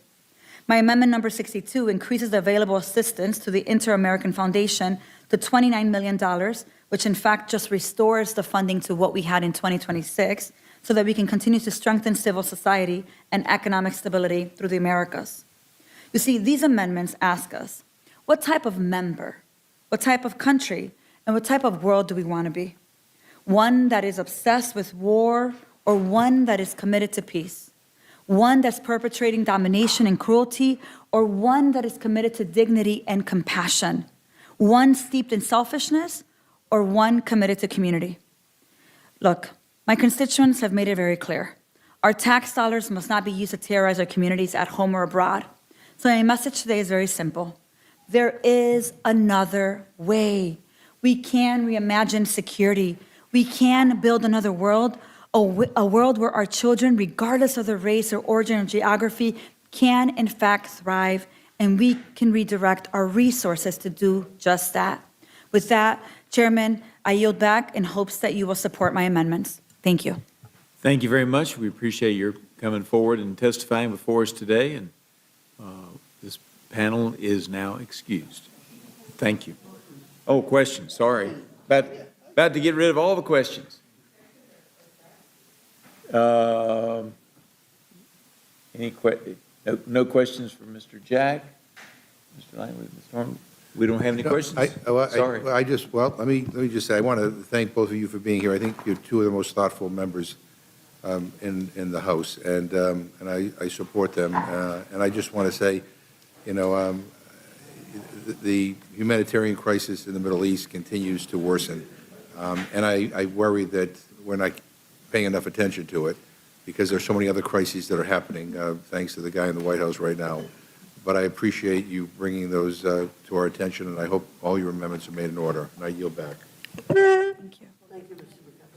Oh, and just want to, and I ask unanimous consent to insert into the record written testimony from Representative Doggett in support of amendments 46 and 47 to H.R. 9022, which would transfer $103 million to the National Nuclear Security Administration's Defense Nuclear Nonproliferation Account.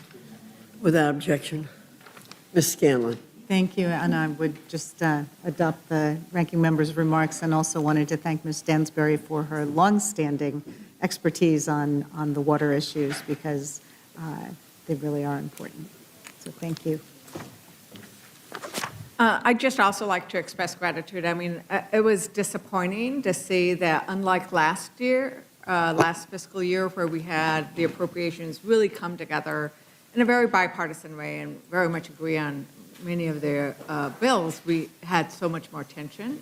And we had the kind of cuts that we're seeing, right? We have the kind of cuts that for a place like New Mexico and the entire Southwest, that we're having a 6% cut of the non-defense budget is really worrisome. And then that in terms of what we're doing on the other side, Representative Ramirez, you highlight how important it is to actually have the budget reflect these values that need to be applied at home and everywhere else. And so I really thank both of you for raising these issues, not just in the amendments you spoke to, but in all of the amendments you submitted. And so no questions, but a lot of gratitude for your very thoughtful work. Thank you. Thank you both very much.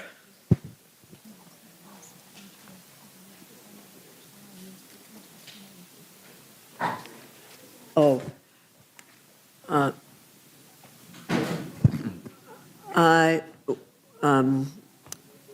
don't have it in my hand, but I would like to introduce into the record Representative Fine's statement relative to his amendment.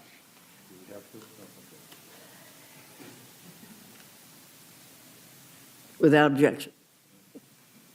Madam Chair, I would just like to say that earlier you referred to the $72 billion reconciliation bill, and it was $70 billion. It was originally 72, but in the Senate they took out the $2 billion that was going to go to the slush fund, and so I misspoke because there was. So I just want to make sure that I correct the record there. Thank you. Always good to correct the record. Thank you, Ms. Leisure Fernandez. Is there anyone else seeking to testify on today's agenda? Seeing none, this closes the hearing portion of our meeting.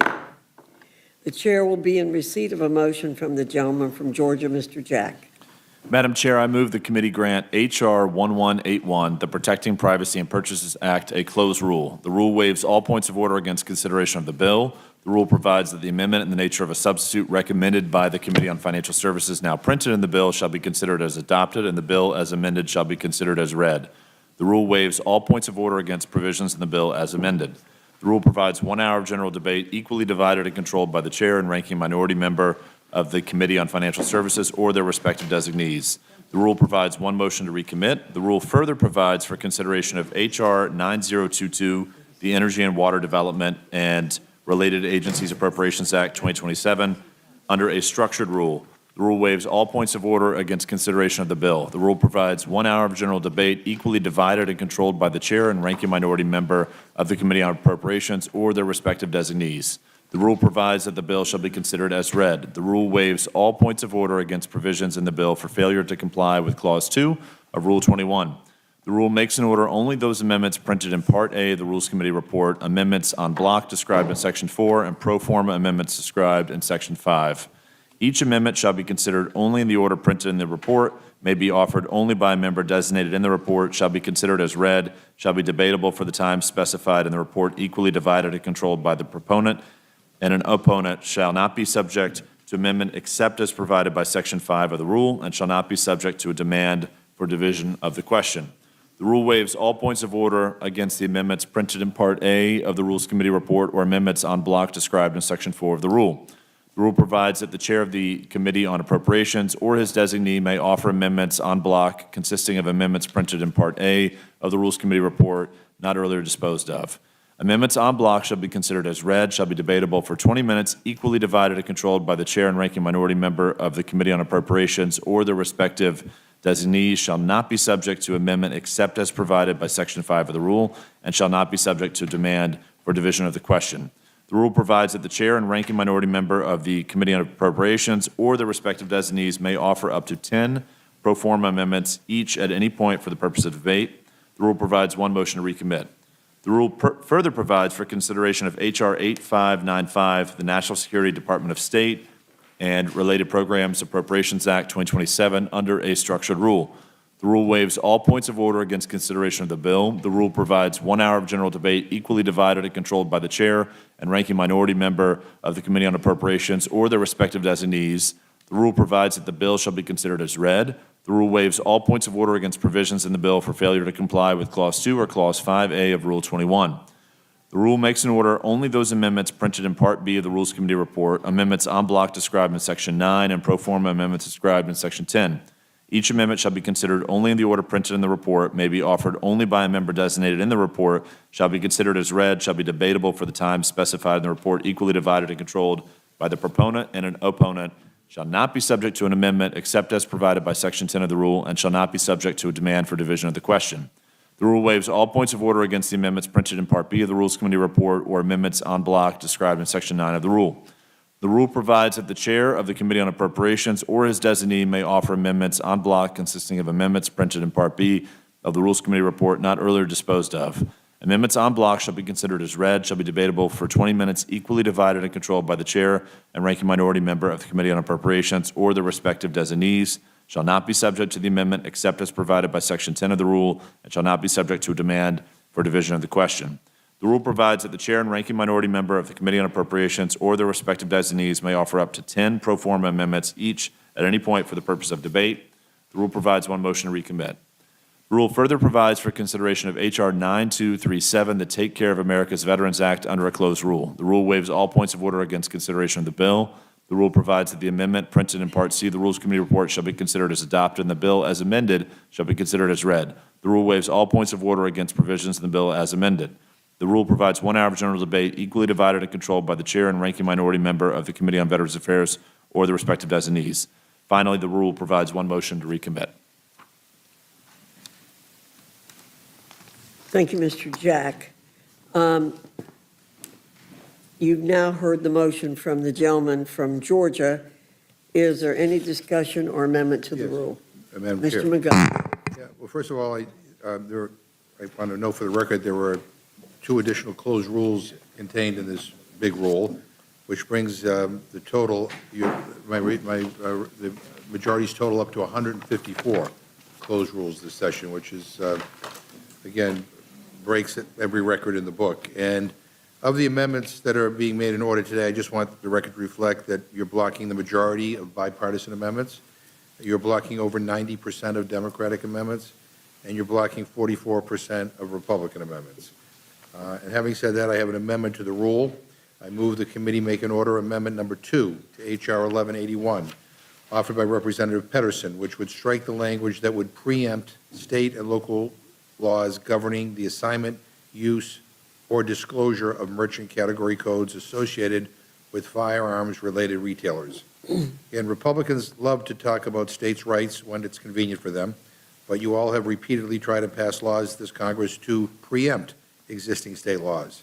You all tried to pass a nationwide preemption so that states would not be allowed to regulate AI.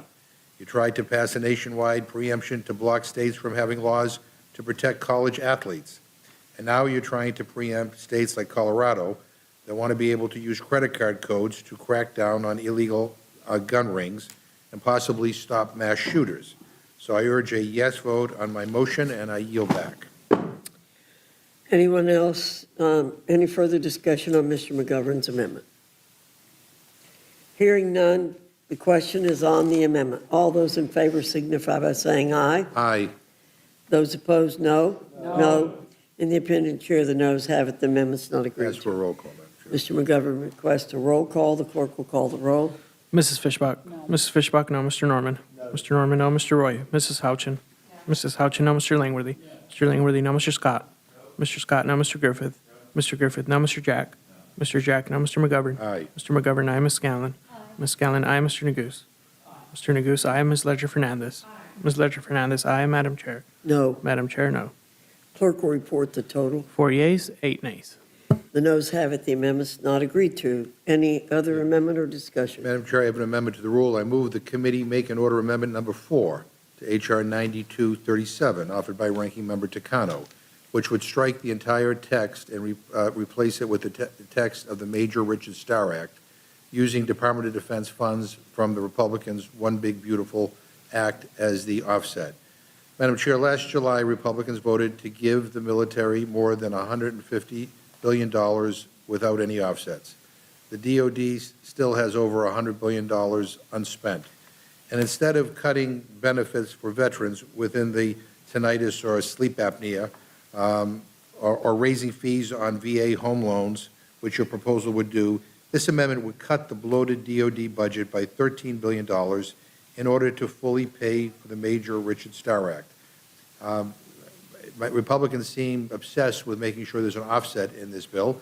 As I pointed out earlier, you didn't insist on an offset for the $70 billion, additional $70 billion for ICE and CBP. You didn't insist on an offset for the tax cuts for millionaires and billionaires. You've added $3 trillion to the debt since you all took over. So, I think we're trying to find an offset, and that's what we have done here. I think it's reasonable, and I urge a yes vote on my motion, and I yield back. Thank you, Mr. McGovern. Any further discussion? Madam Chair. Ms. Ledger Fernandez. Madam Chair, I think that this is exactly the kind of thing that can be done in the Rules Committee, where we acknowledge that Chairman Boss did not sign the discharge petition. He felt he could not move forward without bringing a bill to the committee and to the floor that didn't cut from other programs, from the veterans, and this is the way to do it. So there is an offset. There's lots of money available, as the ranking member has pointed out, and I think we should support the veterans by not cutting veterans' benefits. And with that, I yield back. Thank you. Further discussion? Hearing none, the question's on the amendment. All those in favor signify by saying aye. Aye. Those opposed say no. No. The opinion of chair, the noes have it. Ask for roll call. Mr. McGovern requests a roll call. Clerk will call the roll. Mrs. Fishbach? No. Mrs. Fishbach, no. Mr. Norman? Mr. Norman, no. Mr. Roy? Mrs. Houchin? Mrs. Houchin, no. Mr. Langworthy? Mr. Langworthy, no. Mr. Scott? Mr. Scott, no. Mr. Griffith? Mr. Griffith, no. Mr. Jack? Mr. Jack, no. Mr. McGovern? Aye. Mr. McGovern, aye. Ms. Scallon? Ms. Scallon, aye. Mr. Neguse? Mr. Neguse, aye. Ms. Ledger Fernandez? Ms. Ledger Fernandez, aye. Madam Chair? No. Madam Chair, no. Clerk will report the total. 4 yeas, 8 nays. The noes have it. The amendment's not agreed to. Further discussion? So, yeah, Madam Chair, so this may be an oversight, but I'm looking under M's for McGovern amendments, and I can't find it. So I think Must be an oversight. it has to be an oversight because the amendment that I offered is totally rule compliant. So it violates no rules. It's perfectly within making it in order. So I have an amendment to the rule. I move the committee make and order amendment number 40 to H.R. 8595, offered by myself, which prohibits funds from being used to withdraw the United States from 3 duly ratified international human rights treaties. Madam Chair, in May 1998, President Ronald Reagan put the United States signature on the UN Convention Against Torture. In his statement, he said, I quote, "Ratifications of the convention by the United States will clearly express United States opposition to torture, an abhorrent practice unfortunately still prevalent in the world today," end quote.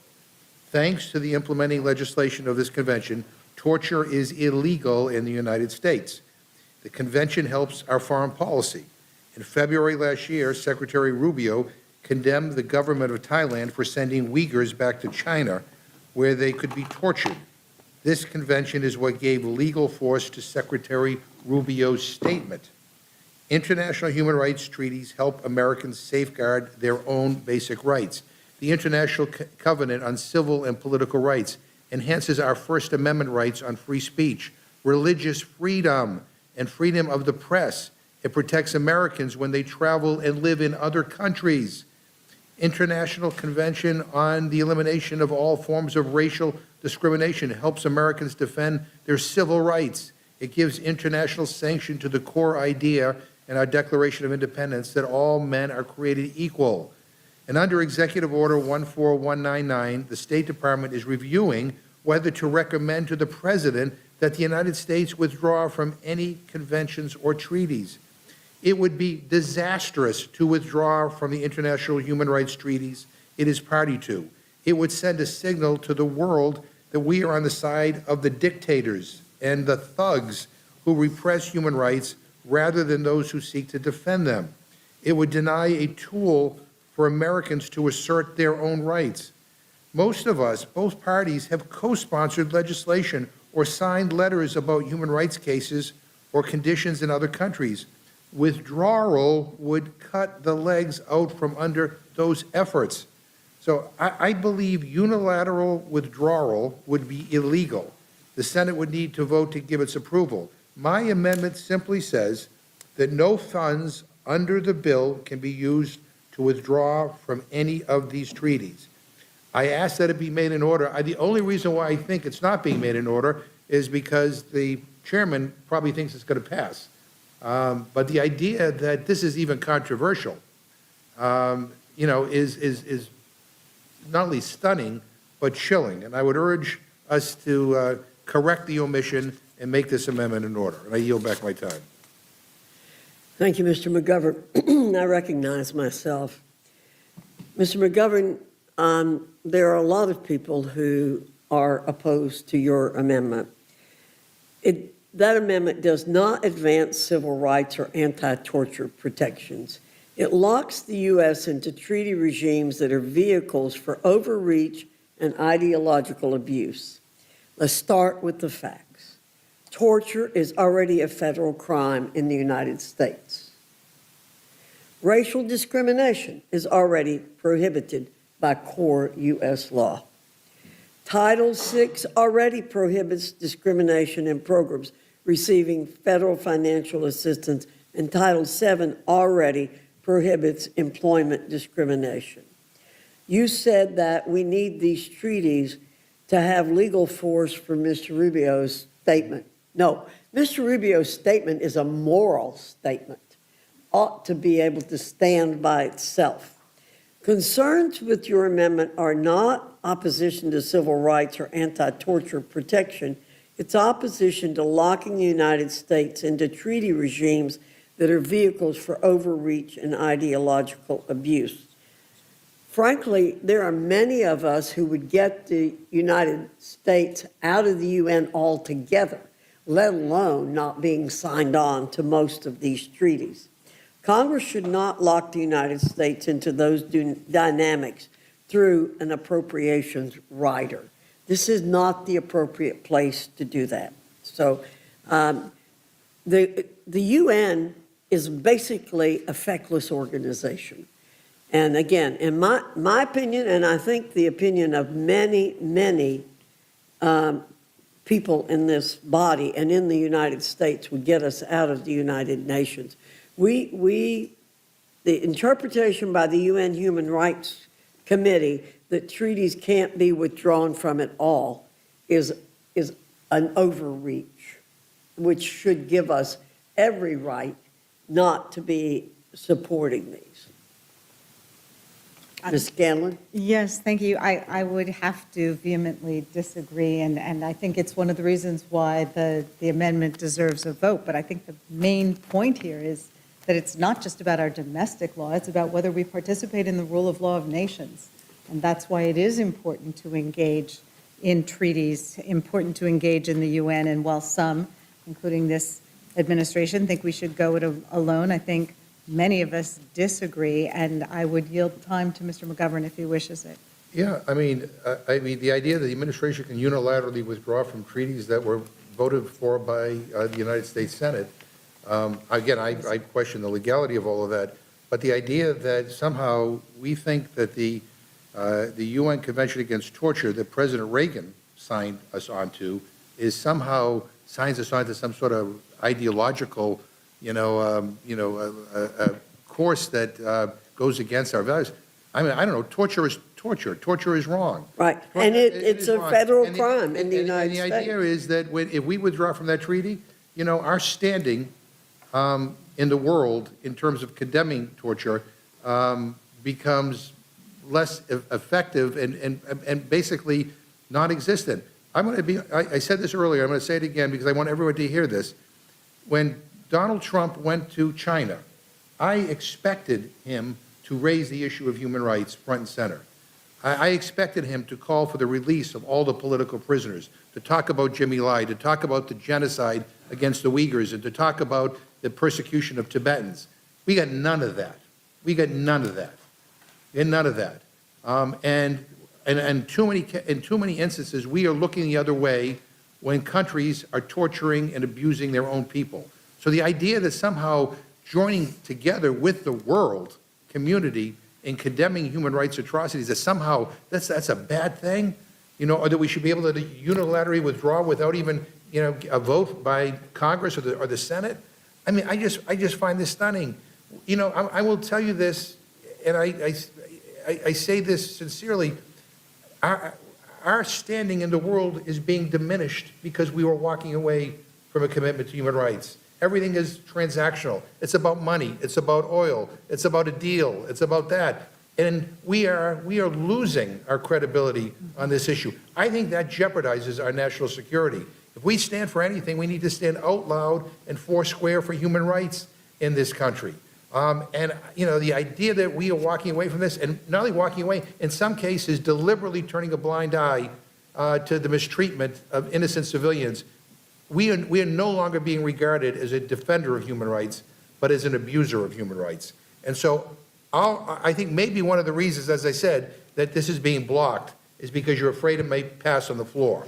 I think we ought to have a debate on this, and if a majority of people, Madam Chair, agree with you that we should just tear all this up and walk away from it, so be it. Go on record. But the idea that a totally rule-compliant amendment on a subject that is germane to what we're talking about here today, is being blocked because I don't know who made the decision, but the deal is that I'm urging my colleagues to reverse that decision. This is not the way we should be running this committee, and certainly on these issues, they ought to be front and center on the House floor for debate.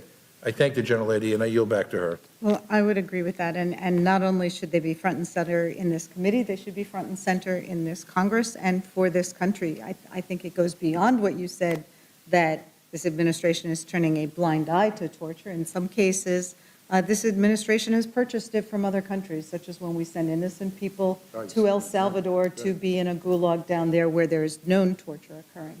So I think it is time that we reclaim the moral high ground and actually live up to it. So I wholeheartedly support this amendment, and I yield back. Further discussion? Hearing none, the question is on the amendment. All those in favor signify by saying aye. Aye. Those opposed say no. No. In the opinion of the chair, the noes have it. The amendment's not agreed to. I would ask for a recorded vote. Clerk will call the roll. Yeah.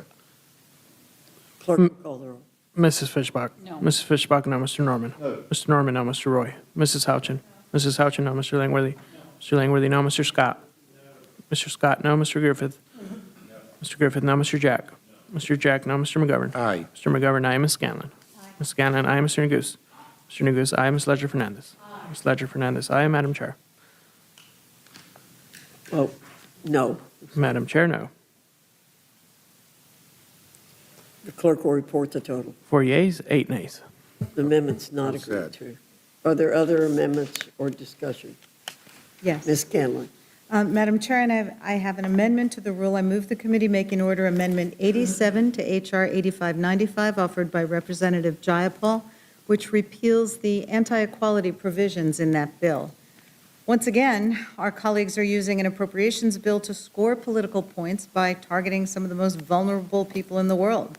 These riders include petty performative provisions like banning pride flags at U.S. embassies and dangerous clauses restricting programs that assist LGBTQ individuals who face violence, discrimination, and persecution.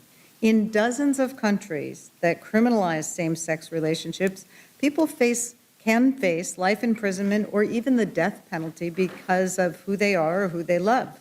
For decades, bipartisan American foreign assistance has helped provide health care, legal services, and basic protections for people living under those conditions. These programs save lives, but my Republican colleagues want to eliminate them because they serve people that this administration has decided to target and discriminate against in order to score political points. This amendment would strip the anti-equality provisions from this bill because American foreign assistance should promote dignity and opportunity, not discrimination. I urge a yes vote on the amendment, and I yield back. Thank you, Ms. Scanlon. Is there any further discussion on the amendment? Hearing none, the question is on the amendment. All those in favor signify by saying aye. Aye. Those opposed say no. No. In the opinion of the chair, the ayes, the noes have it. I would request a recorded vote, please. Ms. Scanlon requests a recorded vote. The clerk will call the roll. Mrs. Fishbach? No. Mrs. Fishbach, no. Mr. Norman? No. Mr. Norman, no. Mr. Roy? Mrs. Houchin? No. Mrs. Houchin, no. Mr. Langworthy? No. Mr. Langworthy, no. Mr. Scott? No. Mr. Scott, no. Mr. Griffith? No. Mr. Griffith, no. Mr. Jack? Mr. Jack, no. Mr. McGovern? Aye. Mr. McGovern, aye. Ms. Scanlon? Aye. Ms. Scanlon, aye. Mr. Neguse? Aye. Mr. Neguse, aye. Ms. Ledger Fernandez? Aye. Ms. Ledger Fernandez, aye. Madam Chair? No. Madam Chair, no. The clerk will report the total. 4 yeas, 8 nays. The amendment's not agreed to. Is there further discussion? Yes, Madam Chair. Ms. Scanlon, you recognize. Madam Chair, I have an amendment to the rule. I move the committee make an order amendment 97 to H.R. 8595 offered by Representative Wasserman Schultz, which strikes new global gag rule riders. For decades, the global gag rule has prohibited certain organizations that receive U.S. global health funding from using their own resources to provide, refer for, or even discuss abortion care or abortion-related care. Republicans are now trying to take that policy even further by expanding those restrictions across virtually all non-military foreign assistance. Organizations will be forced to choose between accepting U.S. assistance or complying with sweeping restrictions on the services they provide, what populations they serve, and even what they're allowed to say. We know where that leads. Clinics close, healthcare providers withdraw services, and patients lose access to maternal health care, HIV treatment, and other basic health services. People's health, women's health, shouldn't be held hostage to political ideology. This amendment strikes the harmful codification of the expanded global gag rule to help ensure U.S. foreign assistance is driven by public health and national security interests, not partisan politics. I urge a yes vote on this amendment, and I yield back. Is there further discussion on the amendment from Ms. Scanlon? Hearing none, the question's on the amendment. All those in favor signify by saying aye. Aye. Those opposed say no. No. In the opinion of the chair, the Madam noes Chair, have I it. request Ms. a Scanlon recorded requests a recorded vote. The clerk will call the roll. Mrs. Fishbach? No. Mrs. Fishbach, no. Mr. Norman? No. Mr. Norman, no. Mr. Roy? Mrs. Houchin? Mrs. Houchin, no. Mr. Langworthy? No. Mr. Langworthy, no. Mr. Scott? No. Mr. Scott, no. Mr. Griffith? No. Mr. Griffith, no. Mr. Jack? Mr. Jack, no. Mr. McGovern? Mr. McGovern, aye. Ms. Scanlon? Ms. Scanlon, aye. Mr. Neguse? Mr. Neguse, aye. Ms. Ledger Fernandez? Ms. Ledger Fernandez, aye. Madam Chair? No. Madam Chair, no. Clerk will report the total. 4 yeas, 8 nays. The noes have it. The amendment is not agreed to. So further discussion or amendment? Hearing none, the question is on the motion from the gentleman from Georgia. All those in favor signify by saying aye. Aye. Those opposed say no. No. In the opinion of the chair, the ayes have it. The motion's agreed to. Mr. McGovern requests a roll call. The clerk will call the roll. Mrs. Fishbach? Yes. Mrs. Fishbach, aye. Mr. Norman? Yes. Mr. Norman, aye. Mr. Roy? Mrs. Houchin? Mrs. Houchin, aye. Mr. Langworthy? Mr. Langworthy, aye. Mr. Scott? Mr. Scott, aye. Mr. Griffith? Mr. Griffith, aye. Mr. Jack? Aye. Mr. Jack, aye. Mr. McGovern? Mr. McGovern, no. Ms. Scanlon? Ms. Scanlon, no. Mr. Neguse? Mr. Neguse, no. Ms. Ledger Fernandez? Ms. Ledger Fernandez, no. Madam Chair? Aye. Madam Chair, aye. Clerk will report the total. 8 yeas, 4 nays. The ayes have it. The motion to report is agreed to. Representative Jack, remanaging the rule for the majority. And Mr. McGovern for the Democrats. Without objection, the committee is adjourned.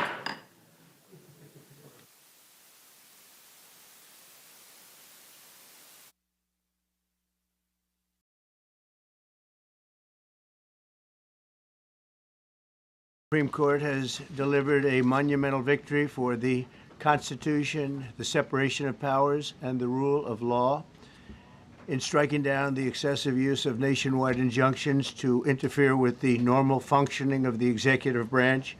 The Supreme Court has stopped the presidency itself. That's what they've done. And really, it's been an amazing period of time this last hour.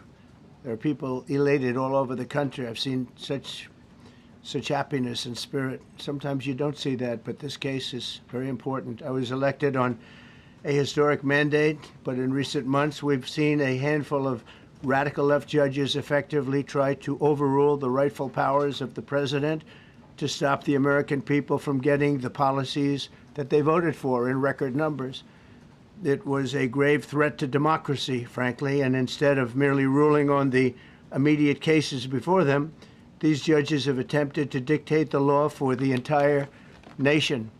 In practice, this meant that if any one of the nearly 700 federal judges disagreed with the policy of a duly elected president of the United States, he or she could block that policy from going into effect or at least delay it for many years, tie it up in the court system.